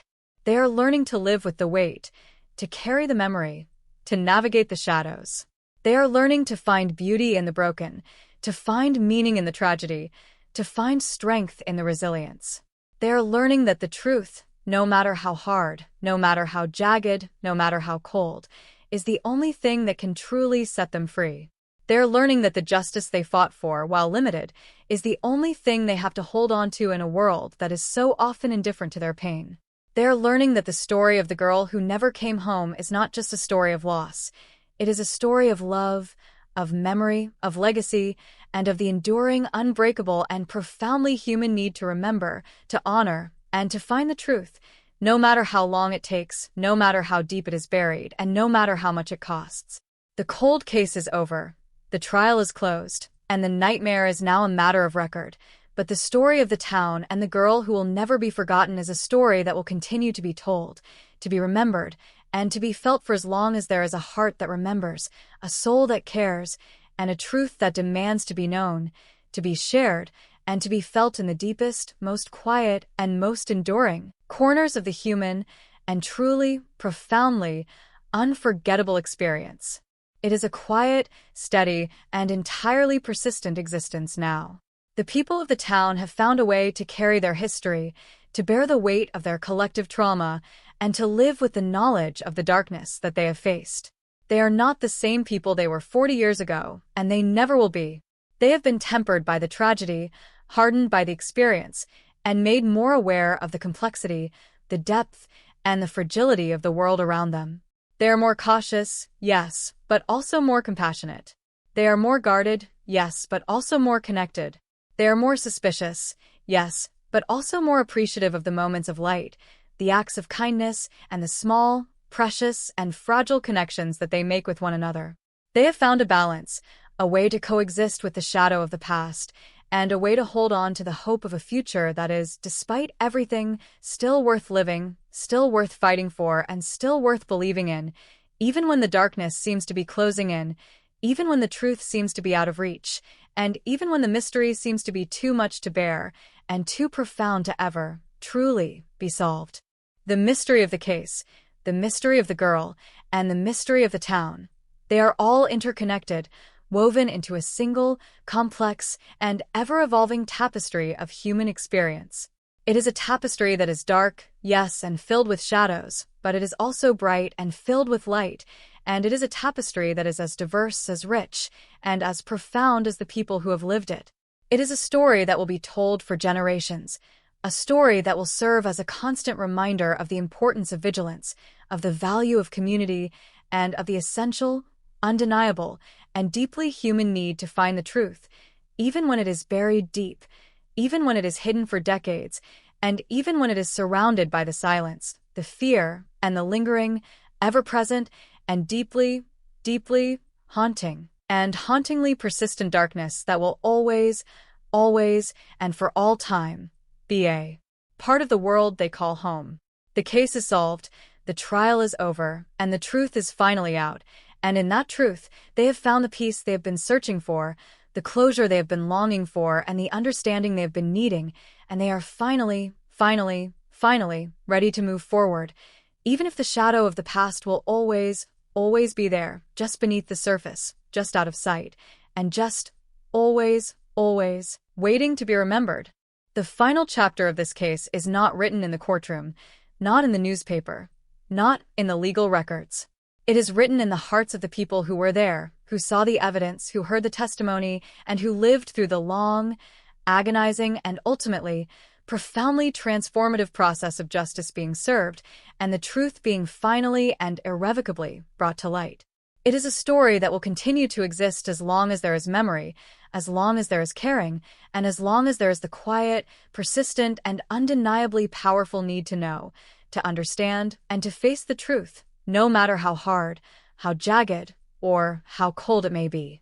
It is the story of a girl, of a town, and of the truth that was buried for 40 years, and it is a story that, in the end, is not just about the darkness that can happen, but about the resilience, the courage, and the unwavering, unbreakable, and deeply, deeply human spirit that persists even when the worst happens, even when the silence is at its loudest, and even when the cold is at its deepest, because the truth, in the end, always, always, and without fail, will rise, will shine, and will be known, will be shared, and will, finally, be remembered. The courtroom lights, which seemed so clinical and unforgiving during the trial, have dimmed, but the psychological aftermath remains at a blinding, high-contrast intensity. The gavel has fallen, the sentence is handed down, and the man who spent 40 years playing the role of a neighbor is now being ushered into the depths of a high-security facility, a place where the sunlight will reach him only through narrow, reinforced slits. But for the town, the aftermath isn't a period of winding down. It is the beginning of an agonizing, microscopic examination of the last 4 decades. Every conversation held in the local diner, every glance exchanged in the post office, carries the weight of a new, unsettling question. Who are we talking to all those years? The realization that evil can wear a friendly mask for 40 years has not just shocked the community, it has dismantled their ability to trust the fundamental social contract. In the weeks following the verdict, a strange form of urban archaeology has begun. People aren't just remembering the past, they're scouring their own memories like detectives. A retired schoolteacher recounts how the defendant used to volunteer at the local fair, always lending a hand with the heavy lifting. A former neighbor remembers the way he would bring his lawnmower over whenever hers broke down, never asking for a cent. These memories, once benign and pleasant, have been reframed into something grotesque. They are now seen as tactical moves, a performance of normalcy designed to keep the neighborhood's eyes averted from the darkness in his basement. This is the new, toxic reality of the town. The past has been retroactively stained. Every act of kindness he ever performed is now being viewed through the lens of a predator's calculated patience. It's a violation that goes beyond the crime itself. It's a violation of the town's very identity and the collective memory of every person who ever welcomed him into their lives. The victim's family, meanwhile, is navigating a different kind of terrain. Justice has been served, yes, but the legal system is a blunt instrument that cannot heal a splintered soul. They find themselves in a limbo where they are expected to move on, to accept the resolution as the final stop on their journey of grief. But grief doesn't follow a legal calendar. The closure the state promises feels like a hollow promise, a bureaucratic term that has no place in the visceral, raw landscape of losing a child. They are finding that the cold case label, which once acted as a shield for their pain, has been stripped away, leaving the wound exposed to the air. They are no longer waiting for answers. They are waiting for something else, a way to integrate the horror of the reality into the simple act of existing. The trial brought the truth, but truth is a burden as much as it is a liberation. They are now tasked with the heavy work of mourning a life that was stolen, and doing it in the glare of a town that is collectively trying to process its own guilt for not seeing the monster sooner. Across town, in the house where the killer lived, the atmosphere is equally heavy. The structure remains, but it is now a pariah, a derelict monument to a man's dual existence. People drive by slowly, their eyes locked on the front door, as if expecting to see the ghost of the man who occupied that space, or perhaps the ghost of the girl he took. The property value has plummeted, But that's the least of the town's worries. It's the symbolic weight of the house that remains, a rotting, structural scar on the neighborhood. There are rumors of developers wanting to tear it down, to plow the land under, to pave over the memories, but the town is divided. Some feel that destruction is the only way to cleanse the area, to erase the physical evidence of a nightmare. Others, a more morbid, perhaps more haunted faction, believe the house should remain as a stark, unforgiving warning, a permanent reminder of how easily evil can inhabit the mundane. This debate is symptomatic of the town's broader struggle. They want to forget, yet they are terrified that if they forget, the lesson will be lost and the darkness will return. The local media continues to play a significant, if somewhat predatory, role. The headlines may have shifted from the trial to the legacy of the crime, but the intensity hasn't waned. They are producing documentaries, podcasts, and long-form articles that rehash every agonizing detail of the case, from the night of the disappearance to the final forensic analysis that led to the arrest. They frame the narrative as a triumph of modern science, a testament to the fact that no case is ever truly cold. It is a narrative that sells well, a story that comforts the public by suggesting that the justice system works, that the good guys eventually win. But for the people living in the town, this narrative feels like a distortion. They know that the victory wasn't a triumph of the system. It was a grueling, 40-year ordeal that broke multiple families and permanently altered the trajectory of their community. They are annoyed by the sanitized, heroic version of their nightmare being peddled to the rest of the world, and they are becoming increasingly vocal about their need for the media to pack up and leave. Within the police precinct, the detectives who worked the final, successful iteration of the case are dealing with their own, unique form of burnout. They didn't just solve a crime. They were tasked with the impossible job of managing the expectations of a grieving community while wrestling with the limitations of archaic, degraded evidence. They spent nights in the lab, staring at grainy, black and white photos until their vision blurred, trying to find the missing link that everyone else had given up on. Now that the job is done, they feel a strange sense of abandonment. The adrenaline that fueled them has drained away, leaving a void where their purpose used to be. They're finding it hard to transition back to the day-to-day work of the precinct, the petty thefts, the traffic disputes, the mundane complaints. They have tasted the kind of high-stakes, life-altering investigation that defines a career, and the prospect of returning to the ordinary feels hollow. They are the silent, scarred heroes of this saga, and they are struggling to reconcile the monumental effort they expended with the quiet, indifferent reality of the aftermath. The atmosphere in the schools and public buildings is characterized by a newfound, pervasive anxiety. There is a rigid focus on safety that wasn't there before, new security systems, stricter policies, a more intense monitoring of who is coming and going. But it's not just about physical security, it's about the emotional climate. Parents are more overprotective than ever, their voices betraying a hidden, underlying fear when they drop their children off at school. The incident has left an indelible mark on the psyche of the younger generation as well, even those who weren't alive when it happened. They are growing up with the story as part of the local lore, a foundational, cautionary tale that informs their understanding of the world. It is a world where the man next door is a suspect, where the dark, quiet corners of the park are to be avoided, and where the safety of home is an illusion that must be actively defended every single day. This is the shadow cast by the cold case, an entire generation growing up in the wake of a crime they didn't experience, but one that is nonetheless integral to their worldview. As the months bleed into years, the town is finding that it cannot truly move on until it has made peace with its own complicity. This is the hardest realization of all. The townspeople are beginning to admit to themselves that there were signs, a strange look here, an odd comment there, a period of unexplained absence, that were dismissed, ignored, or brushed aside because they didn't fit the norm. They are grappling with the guilt of having lived in the same space as the killer and not having seen the monster he was. This, perhaps, is the most profound and lasting impact of the trial. It has forced the community to confront the limitations of their own perception, to acknowledge that they saw what they wanted to see, and that in doing so, they allowed the evil to thrive.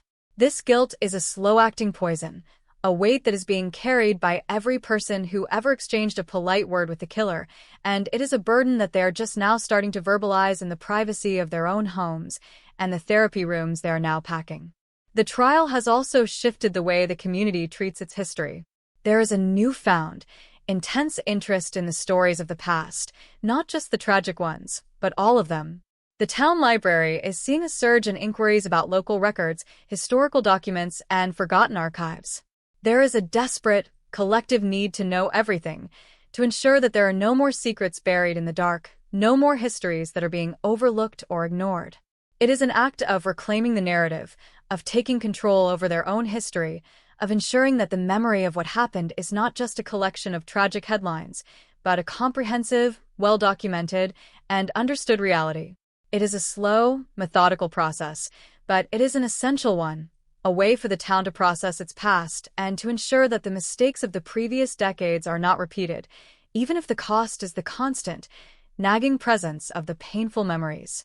In the final, quiet hours of the day, when the town is blanketed in the silence of the night, the weight of the story is most profound.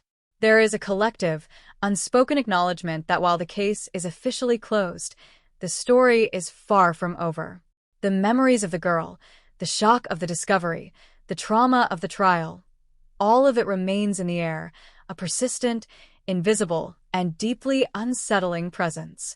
People go to sleep, but they do so with a light on or a door checked, or a glance at the empty space in their lives where the sense of safety used to be. The story of the cold case, the story of the girl, and the story of the man who stole her life. This is the reality they are now left with. It is a reality that is defined by the loss, the discovery, and the enduring, unbreakable, and profoundly human need to remember, to understand, and to face the truth, no matter how long it takes, no matter how much it costs, and no matter how much the truth may hurt. The town is forever marked, a place that was once just a map location, now a site of enduring, legendary tragedy. This is the reality for the inhabitants, who are trying to forge a future out of the ruins. They are not asking for forgiveness. They are asking for the strength to bear the weight of what they know. The trial didn't just expose a murderer, it exposed the vulnerability of an entire way of life. The realization that they were so easily duped, that the person they trusted was the very person they had to fear, has shattered their worldview. They are moving forward, yes, but they are doing so with a new, sober understanding of the world's darker possibilities. They are no longer living in the simple, idyllic hamlet of 1986. They are living in the complex, haunted, and profoundly altered community of the present day. And they know, deep down, that they will never, ever be the same again. The cold case is finally, definitively, closed, but the haunting, the processing, and the enduring, relentless reality of the tragedy continue, a persistent echo that will define the town for as long as it survives. Every year on the anniversary of the disappearance, a small group of people still gather in the park, lighting candles and leaving flowers at the base of the trees. It is a quiet, somber ritual, a way to honor the girl and to remind themselves of the importance of the truth. They don't talk much. They just sit in the silence, letting the weight of the years wash over them. There are no cameras, no reporters, no grand speeches, just the simple, unadorned, and deeply human act of remembering. This, perhaps, is the true, final act of the story.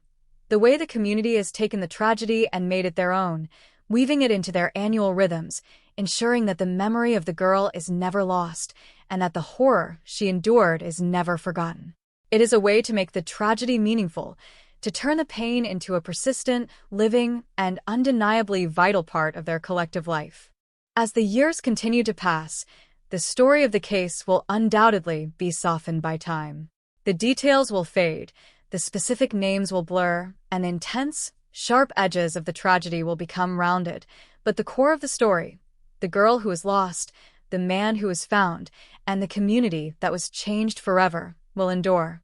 It is the story of a lifetime, the story of a town's reckoning, and the story of the truth that was eventually, finally, and inevitably unearthed. It is a story that will always be a part of the history of the place, a reminder that the past is never truly dead, that it is always, always present, and that the truth, no matter how hard, how jagged, or how cold it may be, is the only thing that can truly, in the end, bring a measure of peace. And so, the town moves forward, not into a future of forgetting, but into a future of remembering. They have found that the truth, once revealed, cannot be undone. It is a part of their identity now, a permanent stain and a permanent light. They are a changed people, living in a changed world, holding on to the one thing that they have left, the memory of a girl who is supposed to be theirs, and the commitment to ensure that her story is never, ever truly finished. This is their legacy, their burden, and their promise, and it is a commitment they will carry with them for as long as they live. The cold case is closed, the trial is over, and the truth is out, and in that truth, they have found the only, final, and enduring way forward. There is an eerie, quiet, and profoundly unsettling beauty in the way the town continues to navigate this new, haunted landscape. It is not a place of joy, but it is a place of depth. The experiences they have shared, the initial shock, the long, grinding years of uncertainty, the final, explosive, and shattering reveal, have created a bond between them that is as strong as it is sad. They have seen the worst of what humanity can do, and they have seen the best of what it takes to survive it. They are a community that has been tested in the most extreme and truly terrifying way, and they have come through the other side, not unscathed, but together. The tragedy has become the foundation of their current strength, a way to measure the depth of their character, and a way to hold on to the hope of a future that, despite everything, is still worth the effort of living, of loving, and of remembering. The silence that now permeates the town is different from the silence that existed before the trial. Before, it was a silence of ignorance, of avoidance, and of denial. Now, it is a silence of understanding, of recognition, and of a shared, solemn, and deeply, deeply felt awareness of the past. It is a silence that feels heavier, yes, but it is also a silence that is more honest, more grounded, and more real. It is a silence that they have earned, and it is a silence that they are now using to hold onto the memory of the girl who never came home, and to keep watch over the future that they are trying so hard to build. They have found that the truth is not just a cold, hard, and final word. It is a slow, enduring, and deeply, deeply human process of learning to live with the darkness and to keep searching for the light. In the end, it is not the trial, nor the verdict, nor the media circus that defines the town's legacy. It is the way they have chosen to live, every single day, with the memory of what happened. They are not just survivors. They are the keepers of the story. They are the ones who make sure that the memory of the girl is never lost, that the truth is never forgotten, and that the lesson, as painful as it is never, ever ignored. This is their story, and it is a story that will live on as long as there is a town to tell it, a heart to feel it, and a truth that demands to be known, to be shared, and to be lived in the deepest, most quiet, and most enduring corners of the human and truly, profoundly unforgettable experience. The story, as cold as it was when it began, has, in the end, brought a kind of warmth. Not the warmth of comfort, but the warmth of a life that has been lived, a story that has been told, and a truth that has been, finally, fully known. The mystery is over, the trial is complete, and the memory is now, and forever, a part of the fabric of the town. They are at peace, in a way that they never were before, because they are no longer haunted by the unknown. They are living with the truth, and while the truth is a burden, it is their burden, and they are, at last, ready to carry it, to move forward and to continue to live and to love and to remember in a world that is, despite everything, still their own. The transition from the high-octane drama of the courtroom to the quiet, agonizing reality of a post-verdict existence is a shift that most outsiders fail to grasp. While the gavel's echo has long since faded from the wood of the judge's bench, the shockwaves are still rattling the foundations of every house in this town. It is a slow, structural collapse of the reality they once knew. For decades, the community operated on a set of unspoken rules, a social pact built on the assumption of shared safety and mutual familiarity. They lived in a bubble, an idyllic, tree-lined sanctuary where the worst thing that could happen was a spilled soda at a local carnival. The revelation that a cold-blooded killer was a fixture at those very carnivals, that he was the man who waved back, that he was the man who offered to help carry groceries, that revelation has done more than just solve a case. It has shattered the cognitive framework of an entire generation. They are looking at their own reflections in the mirror and wondering if the person staring back is someone they actually know. The psychological weight of this realization is not distributed equally. For the older residents, those who grew up in the town when it was still the quiet place, the damage is deep, reaching down into the very marrow of their identities. They feel a profound sense of betrayal, not just by the killer, but by the town itself. They are asking how it could have happened in plain sight. They are looking back at their own lives, reevaluating every interaction they had with the man, searching for the telltale signs they were too blind to see. It is a form of collective PTSD that manifests in a strange, restless energy.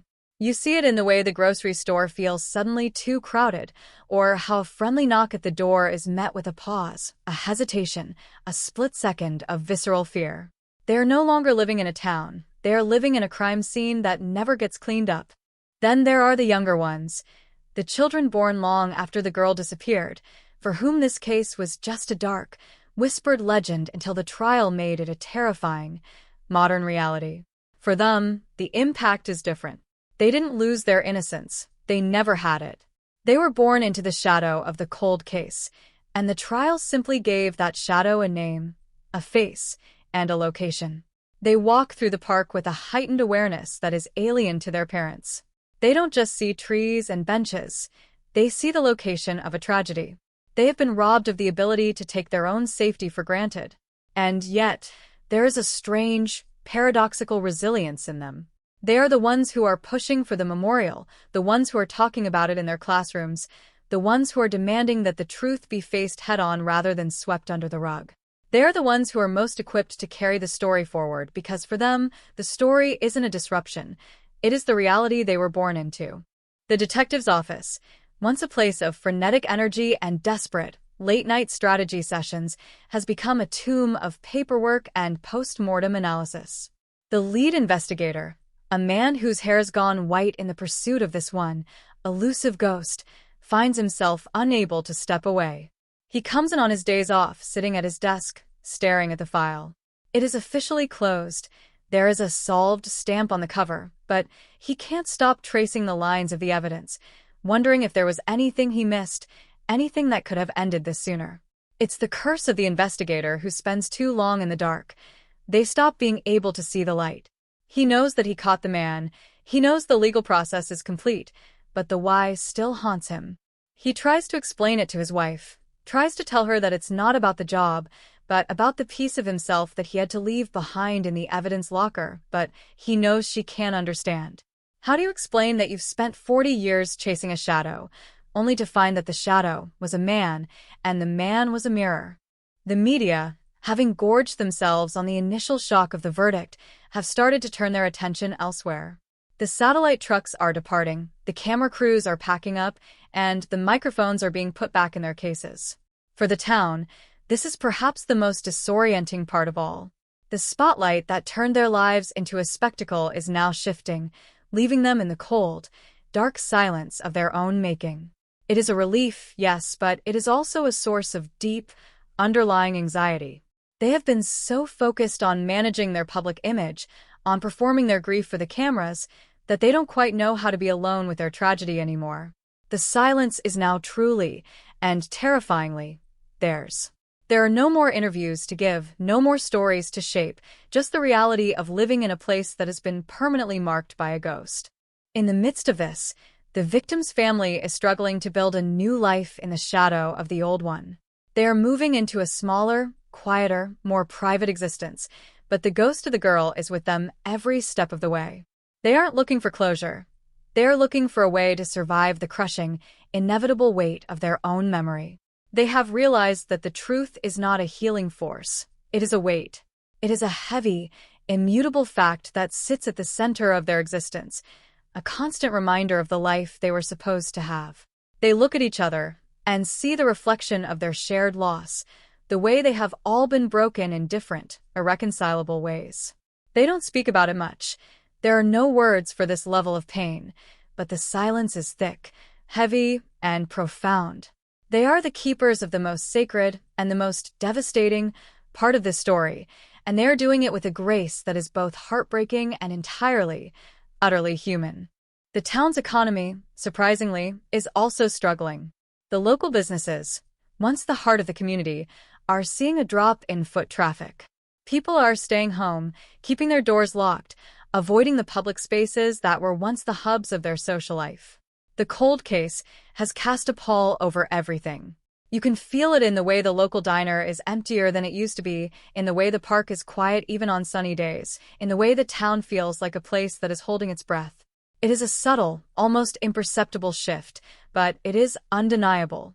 The tragedy has sucked the life out of the community, leaving behind a place that feels cautious, guarded, and perpetually on edge. They are trying to recover, to get back to the way things were, but they are finding that the past has a gravitational pull that is stronger than their desire for a normal life.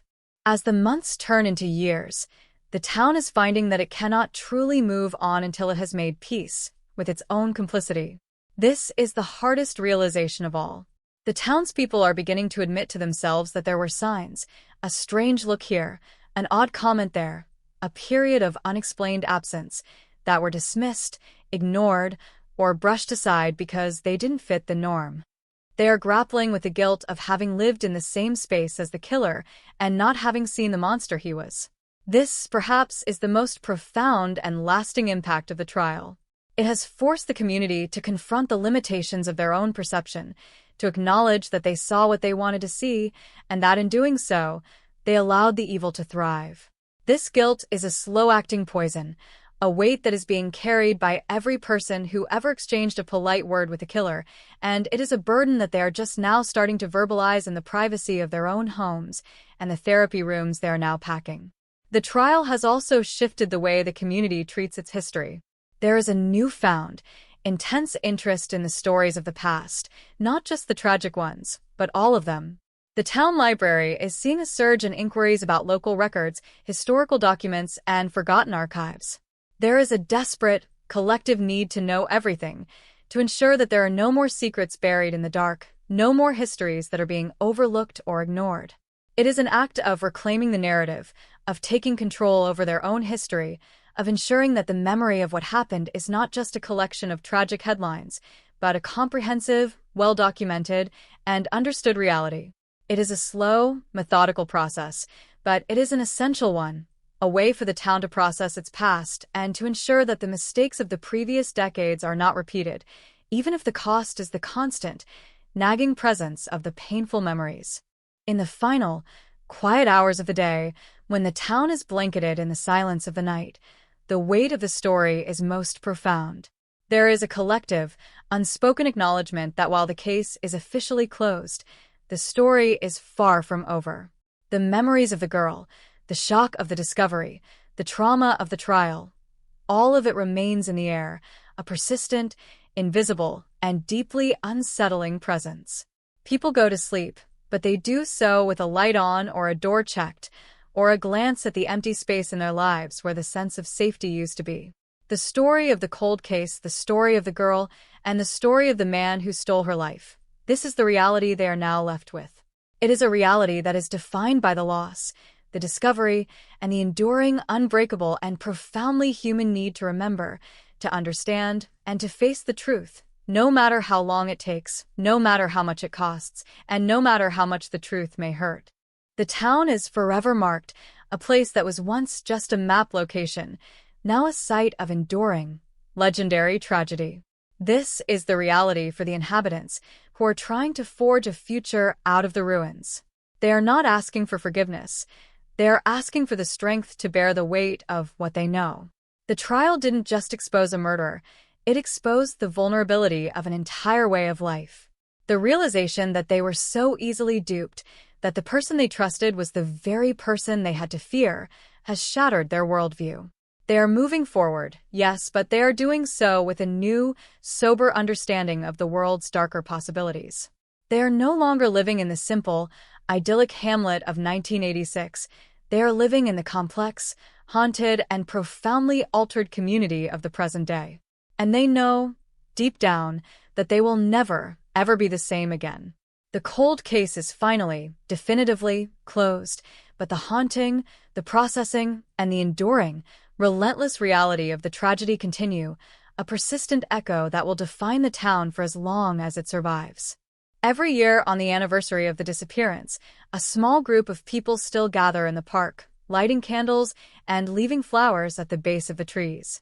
It is a quiet, somber ritual, a way to honor the girl and to remind themselves of the importance of the truth. They don't talk much.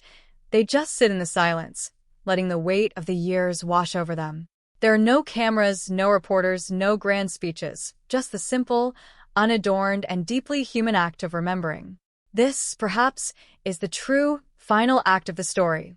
The way the community has taken the tragedy and made it their own, weaving it into their annual rhythms, ensuring that the memory of the girl is never lost and that the horror she endured is never forgotten.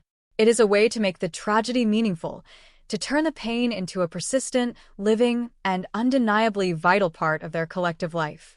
As the years continue to pass, the story of the case will undoubtedly be softened by time. The details will fade, the specific names will blur, and the intense, sharp edges of the tragedy will become rounded. But the core of the story, the girl who was lost, the man who was found, and the community that was changed forever, will endure. It is the story of a lifetime, the story of a town's reckoning, and the story of the truth that was eventually, finally, and inevitably unearthed. It is a story that will always be a part of the history of the place, a reminder that the past is never truly dead, that it is always, always present, and that the truth, no matter how hard, how jagged, or how cold it may be, is the only thing that can truly, in the end, bring a measure of peace. And so, the town moves forward, not into a future of forgetting, but into a future of remembering. They have found that the truth, once revealed, cannot be undone.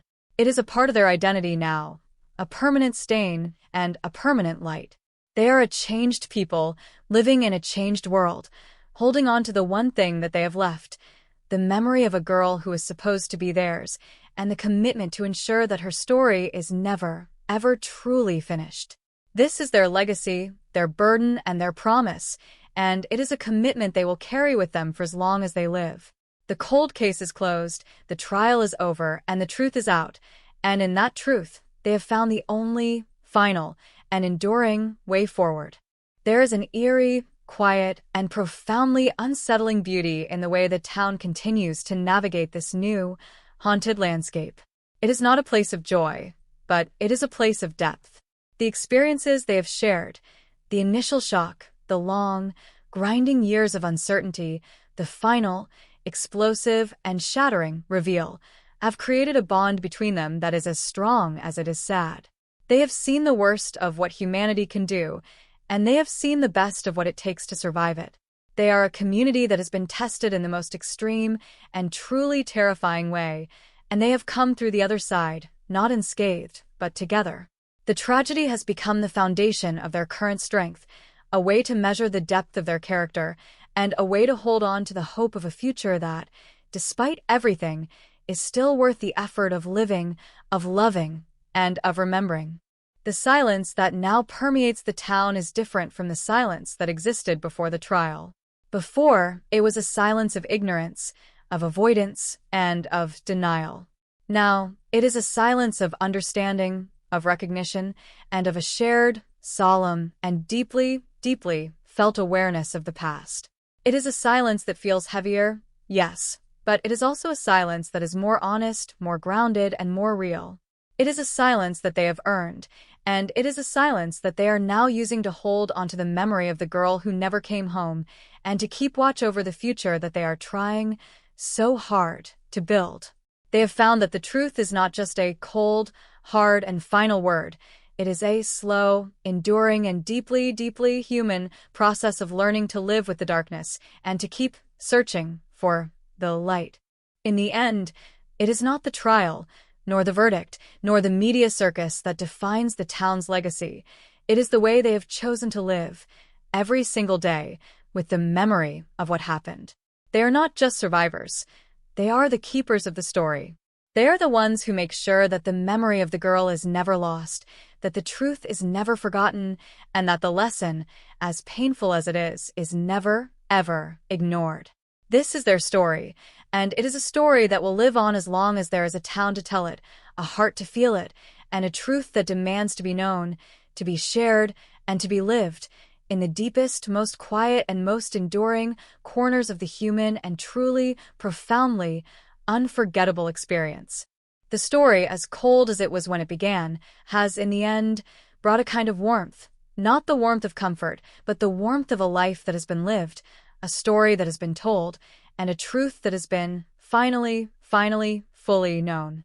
The mystery is over, the trial is complete, and the memory is now, and forever, a part of the fabric of the town. They are at peace, in a way that they never were before, because they are no longer haunted by the unknown. They are living with the truth, and while the truth is a burden, it is their burden, and they are, at last, ready to carry it, to move forward and to continue to live and to love and to remember in a world that is, despite everything, still their own. This is the end of the cold case, of the long silence, and of the haunting that defined them for so many years.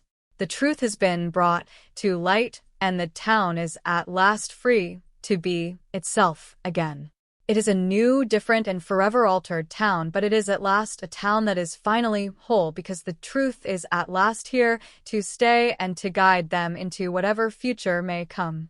The end is not an end, but a beginning, a way to move forward with the knowledge that no matter how dark the path may get, there is always a truth that can be found if we are brave enough to look for it.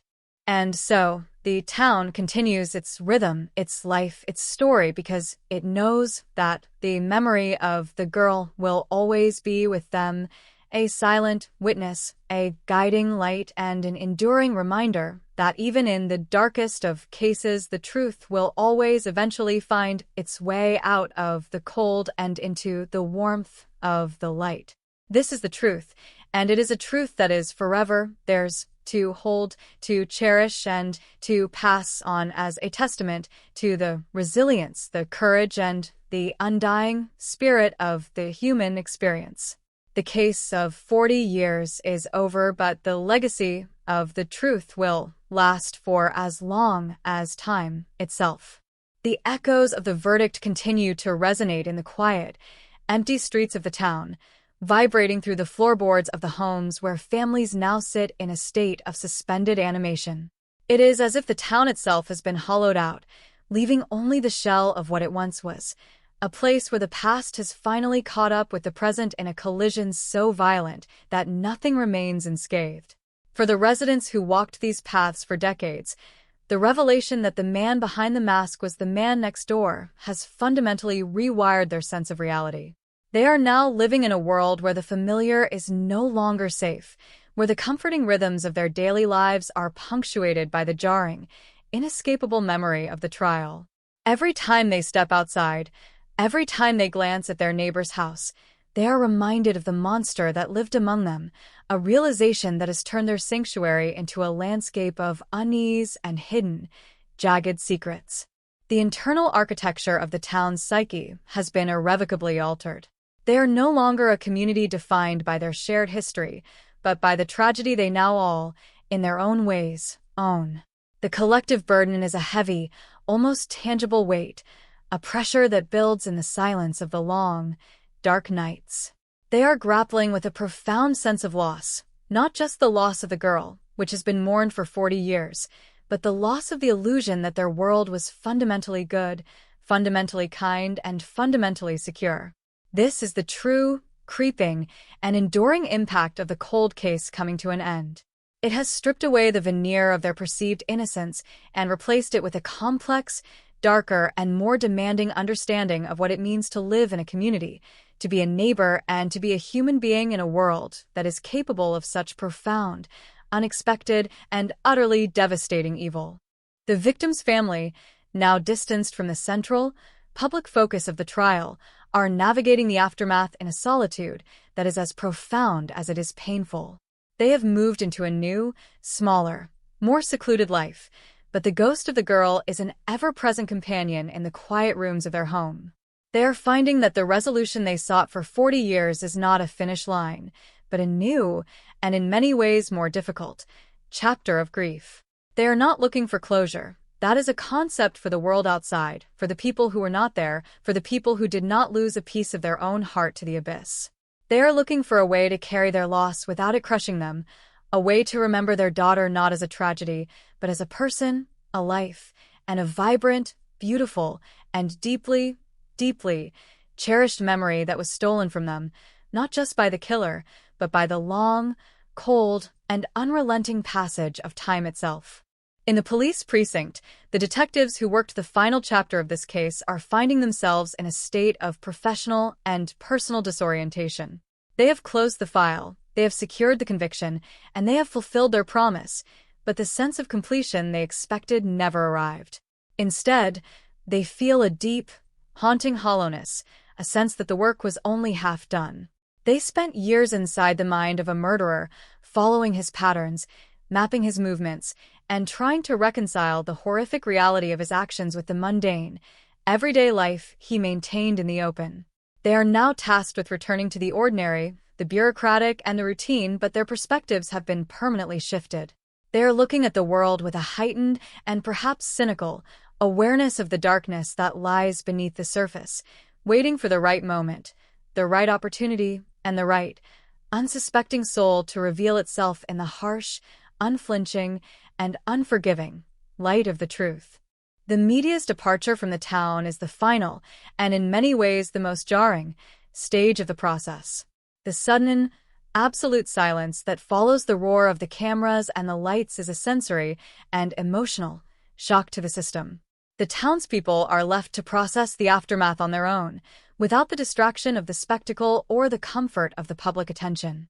They are truly alone now, left with the remnants of the trial, the weight of the memories, and the knowledge that the world outside has moved on to the next headline, the next tragedy, the next cold case that will captivate the attention of the public for a moment, before it, too, is relegated to the dustbin of history.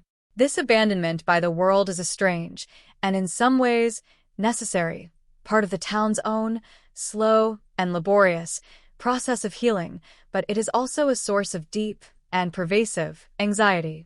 They are, at last, truly on their own, and the weight of their, now very private, reality is more than they ever truly prepared for.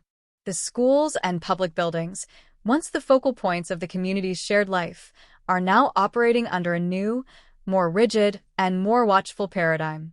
The atmosphere is one of constant and careful vigilance, a reflection of the newly realized vulnerability that the community now feels. Parents are more protective, more cautious, and more aware of the potential for harm than they ever were before. This is a permanent shift in the way they raise their children, in the way they interact with each other, and in the way they perceive the world around them. They are teaching their children that the world is a dangerous place, that people are not always who they seem, and that the safety they once took for granted is a fragile and conditional state that must be actively maintained and defended at every single opportunity. This is a heavy burden to pass on to the next generation, but it is one they feel is now absolutely necessary and vital to their survival. As the months turn into years, the town is finding that its shared memory of the case is evolving into something deeper and more profound than the simple news stories that initially defined it. They are starting to integrate the story into their own history in a way that makes it not just a tragedy but a part of who they are. They are honoring the girl not by dwelling on her death but by remembering her life and by ensuring that her story is a part of the values they pass on to the next generation. They are building a foundation of strength and of resilience out of the ruins of their shattered innocence. This is a slow process, and it is one that will take a lifetime, but it is a process that is both essential and deeply, deeply human, and it is a process that they are finally and irrevocably committed to seeing through to the end. In the quiet hours of the evening, when the town is blanketed in the silence of the night, there is a feeling that the mystery of the case is not just a matter of the past, but a part of the present reality that they must continue to live with. The ghost of the girl is still there, a silent presence, a reminder of what was lost, and a testament to the importance of the truth. People go to sleep, but they do so with a sense of awareness, a sense of respect, and a sense of shared purpose. The case of 40 years is over, but the story of the town and the girl will always be a part of the fabric of their lives and a part of the legacy they leave behind. The town is forever changed, a place that has been tested and that has come through the other side with a new understanding of the world and of themselves. They are not the same people they were 40 years ago, and they never will be again. They have been tempered by the tragedy, hardened by the experience, and made more aware of the complexity, the depth, and the fragility of the human experience. They are moving forward with a sense of purpose, a sense of resilience, and a sense of hope that despite everything is still worth living, worth fighting for, and worth remembering, even when the path is dark and even when the truth is hard to face. Every year on the anniversary of the disappearance, the town comes together in a way that is both solemn and profound to remember the girl and to honor her memory. This is a tradition that has grown out of the tragedy, a tradition that has become a part of their annual rhythms, and a tradition that has given them a way to process their grief and to find a measure of peace. It is a way to keep her memory alive and a way to remind themselves of the importance of the truth and the courage it takes to face it, even when it is the last thing that they want to do. As the decades roll by, the memory of the case will continue to fade, but the story of the town and the girl will always be there in the background, a reminder of the past and a guide for the future. It is a story that will be told to the next generation, not as a warning, but as a testament to the resilience, the courage, and the unwavering spirit of the people who lived through it and who found a way to move forward even when it felt impossible. This is their legacy, their story, and their truth, and it is a story that will live on as long as time itself. And so the town moves forward into the future with the knowledge that they have survived the worst and that they are capable of the best. They have learned that the truth is not just a word, but a way of living, a way of being, and a way of navigating the darkness that we all have to face. They are a community that has been shaped by the past, but they are also a community that is looking forward with a new understanding of what it means to be human and what it means to live in a world that is always changing, always challenging, and always filled with the potential for both darkness and for light. There is a quiet and profound beauty in the way the town continues to navigate this new landscape. It is a community that has found its way through the fog of the past and that is standing on the other side with a clearer view of the future and a deeper sense of self. They have found that the darkness they once feared was only a part of the story, and that the light they were searching for was always within them, waiting for them to acknowledge it and to live by it. This is their truth, and it is a truth that they will carry with them for as long as they live and for as long as the story of the girl is told to anyone who is willing to listen to the truth in the silence. The story is now and forever a part of the fabric of the town. It is a story that is both tragic and profound, a story that is both dark and filled with light and a story that is at last fully known. The mystery is over, the trial is complete, and the memory is a part of the soul of the town. They are at peace in a way they never were before because they are no longer running from the unknown. They are living with the truth, and it is a truth that has set them free to be the community they were always meant to be and to move forward into whatever future may come with the courage, the wisdom, and the resilience that only the truth can provide. This is the final chapter of the cold case, but it is also the beginning of a new era for the town. They have moved from the silence into the light, and they are ready to face the future with a new understanding of themselves and of the world they call home.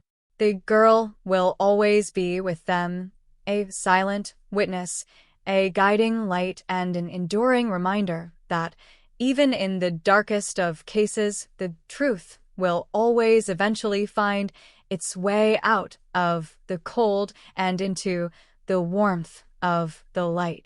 This is the truth, and it is a truth that is forever theirs to hold, to cherish, and to pass on as a testament to the resilience, the courage, and the undying spirit of the human experience. The case is over, but the legacy will last for as long as time itself. The end. The silence that descended upon the town in the immediate wake of the trial was not the silence of peace. It was the heavy, suffocating silence of a collective breath being held. For decades, the narrative of the cold case had acted as a kind of psychological armor, a boundary that kept the reality of the horror at a manageable, if agonizing, distance. But now that the barrier had been breached, now that the mystery had been solved, the town felt naked. Every house, every street, every public park was now viewed through a lens of profound suspicion. The residents, who had once prided themselves on the interconnectedness of their lives, were now living in a fractured society where the person standing next to them in the grocery line was seen not as a friend, but as a potential repository of secrets. The trust that had been the foundation of their identity had not just been damaged, it had been utterly vaporized, replaced by a cold, calculating wariness. This internal fracturing manifested in the most mundane aspects of daily life. The town council meetings, once tedious affairs dedicated to zoning laws and street repairs, became battlegrounds of raw, exposed nerves. People began to demand more security, more surveillance, more walls between themselves and the world they thought they knew. The irony was not lost on the few who kept their heads. They were building the very prisons they had once lived in, all under the guise of safety. The guilt that simmered beneath the surface was palpable. Everyone was asking the same, unspoken question. If he was there, who else is? This paranoia became the new town religion. It dictated how they raised their children, how they interacted with their neighbors, and how they perceived the very geography of their own homes. The tragedy had not just taken a life. It had infected the town with a chronic, low-grade fever of anxiety that seemed, for all intents and purposes, to be terminal. The surviving family, meanwhile, had retreated into a life of aggressive privacy. They were no longer the subjects of the town's pity. They were now the keepers of the town's deepest, most shameful secret. Every time they left their home, they were subjected to the uncomfortable, lingering gazes of people who wanted to see if they were okay yet. But how can anyone be okay when the truth has only served to confirm the worst of their fears? The trial had brought justice, but it had not brought solace. It had only brought an end to the guessing game, and in doing so, it had removed the one thing they had left, the hope that the story might have had a different ending. They were living in a reality where the tragedy was no longer an open question, but a closed, frozen, and immutable fact. This finality was a crushing weight, one that they had to shoulder in the silence of their own home, away from the prying, well-meaning eyes of a community that was just as lost as they were. Inside the police department, the aftermath of the case was viewed as a Pyrrhic victory. The lead detective, a man whose career had been defined by this singular, monstrous cold case, found himself adrift. He had spent his life in the trenches of the investigation, his identity fused to the file on his desk. Now that the file was closed, he felt a profound sense of loss. He walked the halls of the precinct, his footsteps echoing in the silence, and wondered what else there was for him to do. He had caught the monster, he had given the town its answer, but he couldn't shake the feeling that he had only scratched the surface. The killer was a void, a man who had left almost no trace of his inner world, and this lack of motive was the most haunting part of all. The detective knew that the why would forever remain in the dark, a question that the law was never designed to answer. He sat in his office, the lights low, and stared at the wall where the victim's photo had been removed, feeling the weight of the years pressing down on him, knowing that he would never truly be able to put this story to rest. The media landscape of the town was a mirror reflecting this fragmentation. The local newspaper, once a beacon of community cohesion, was struggling to maintain its relevance in an era where the tragedy had become a commodity. They were pumping out retrospectives, interviews with the families, and deep dives into the investigative failures, but the readership was beginning to turn away. The people who lived here didn't want to read about their own nightmare. They wanted to escape it. They were tired of the constant reminders, tired of the way their town was being defined by a single, dark event. Yet the pressure to produce content was unrelenting. The national appetite for true crime was insatiable, and the town found itself caught in a trap where its pain was being processed and sold to an audience that viewed the whole thing as nothing more than an evening's entertainment. This was the final indignity, the realization that their trauma had become a product, and that there was no way to reclaim their privacy, their dignity, or their story from the machinery of the modern, digital culture. As the months stretched into years, the town began to experience a slow, agonizing period of metamorphosis. It wasn't healing. Healing implies a return to a previous state of health, but rather a process of learning to live with the scar. The streets were still paved, the houses still stood, and the people still went about their daily lives, but the rhythm was off. There was a persistent, low-level tension, a feeling that the ground beneath them was still shifting. They were building a new, more guarded version of their town, one that was defined by a collective, unspoken pact to never again be caught off guard. They were a people who had been blindsided, and they were determined to never let it happen again, regardless of the cost to their freedom, their trust, or their sense of community. This was the legacy of the case, a town that was no longer an open, welcoming, and vibrant place, but a closed, protective, and perpetually vigilant fortress. The victim's memory, meanwhile, was undergoing its own, strange, and inevitable transformation. She was no longer just a girl. She was a symbol, an icon of the town's lost innocence. The park where she was last seen had become a pilgrimage site, a place where people left flowers and notes, but the meaning of these tributes had changed. They were no longer just for her. They were for the town itself, a way to mourn what they had all lost together. They were building a monument to their own trauma, using her name to anchor their grief, and in doing so, they were ensuring that she would never be forgotten, even as the details of her life began to blur into the myth. This was the ultimate, bittersweet, and profoundly human paradox. In trying to keep her memory alive, they were slowly turning her into something else, something that belonged to the town's history, and not to the family that had loved her. The detectives, too, were trying to find their own way through the darkness. They were training new recruits, telling them the story of the case not as a success, but as a cautionary tale. They warned them about the dangers of becoming too involved, about the way that the job can slowly, insidiously, eat away at your soul, and about the importance of maintaining a distance, even when the tragedy is personal. They were trying to pass on the lessons they had learned, the hard, painful, and often brutal lessons that they had acquired over the course of their long, drawn-out, and ultimately life-changing ordeal. They were the keepers of the torch, the ones who were trying to make sure that the cold case would not be in vain and that the knowledge they had gained would serve as a shield for the future generations of the department. The town itself was becoming a place of quiet and persistent struggle. The residents were trying to balance their need for normalcy with their inability to ignore the past that was so intimately tied to their present.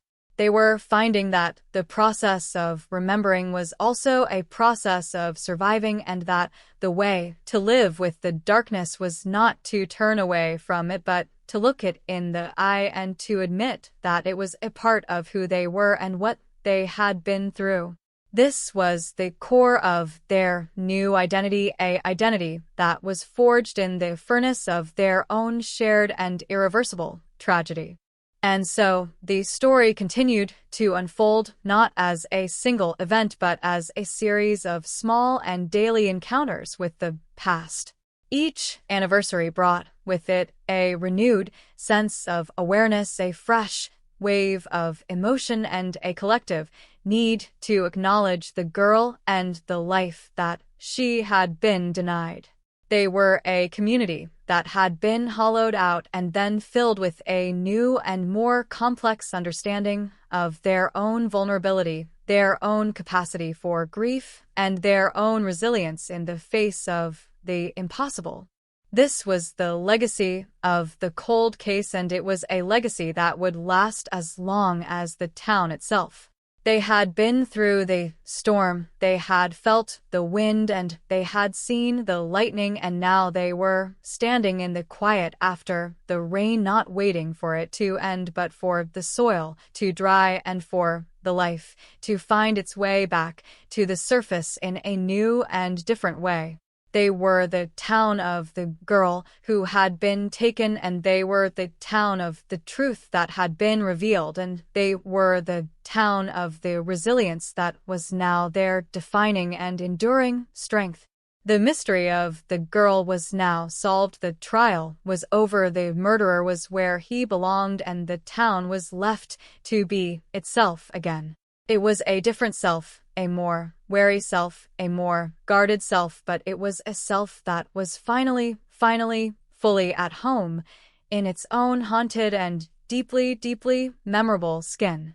They were at peace with the past because they were finally at peace with the knowledge that they had done what they had to do, and that they had survived, and that they were still standing despite everything that had been thrown their way. There was a profound dignity in this survival, a quiet and steady dignity that was born from the ashes of their own broken world. They were no longer just a collection of houses and people, but a shared vessel of memory, a community that had faced the abyss and had not turned away. This was their victory, a victory of the human spirit over the darkness of the past, and a victory that was now there to keep, to hold, to nurture, and to pass on to the future generations as a testament to the truth and the courage that it always and forever requires. This story is now and forever a part of the fabric of the town, and it is a story that is both tragic and profound, a story that is both dark and filled with light, and a story that is at last fully known. The mystery is over, the trial is complete, and the memory is a part of the soul of the town. They are at peace in a way they never were before, because they are no longer running from the unknown. They are living with the truth, and it is a truth that has set them free to be the community they were always meant to be, and to move forward into whatever future may come with the courage, the wisdom, and the resilience that only the truth can provide. This is the final chapter of the cold case, but it is also the beginning of a new era for the town. They have moved from the silence into the light, and they are ready to face the future with a new understanding of themselves and of the world they call home. The girl will always be with them, a silent witness, a guiding light, and an enduring reminder that even in the darkest of cases, the truth will always eventually find its way out of the cold and into the warmth of the light. This is the truth, and it is a truth that is forever theirs to hold, to cherish, and to pass on as a testament to the resilience, the courage, and the undying spirit of the human experience. The case is over, but the legacy will last for as long as time itself. The end. The passage of time has a way of blurring the sharp edges of even the most horrific tragedies, yet here, in this town, the memory of the cold case remains a jagged, unyielding presence. It is no longer the raw, bleeding wound it was in the immediate aftermath of the trial, but it has become a scar, a permanent, physical, and psychological mark that defines the landscape of the community. People no longer speak of the disappearance in hushed, trembling tones, but the name of the girl is still woven into the local dialect, a point of reference for every change, every expansion, and every shift in the town's personality. The town is not so much healed as it has expanded its capacity to carry the weight of what happened. They have folded the tragedy into their daily rhythm, using it as a yardstick to measure their own endurance and their own growth. It is a strange, melancholy maturity, one born from the necessity of existing alongside an unresolved, and then finally resolved, darkness. The house where the killer lived, once the epicenter of the town's collective revulsion, has been repurposed, stripped of its original, menacing context. It is a practical measure, a way to reclaim the space, to strip it of its ability to haunt. But the locals still avoid walking on that side of the street. They don't talk about why, they just do it. It is a subconscious, collective decision to keep a distance from the sight of the void. This behavior is symptomatic of the town's new, guarded relationship with its own history. They are not interested in erasure, but they are deeply invested in management, managing the memory, managing the fear, and managing the way the outside world perceives them. They have become the guardians of their own tragedy, protecting it from the sensationalism of the national media and the morbid curiosity of outsiders.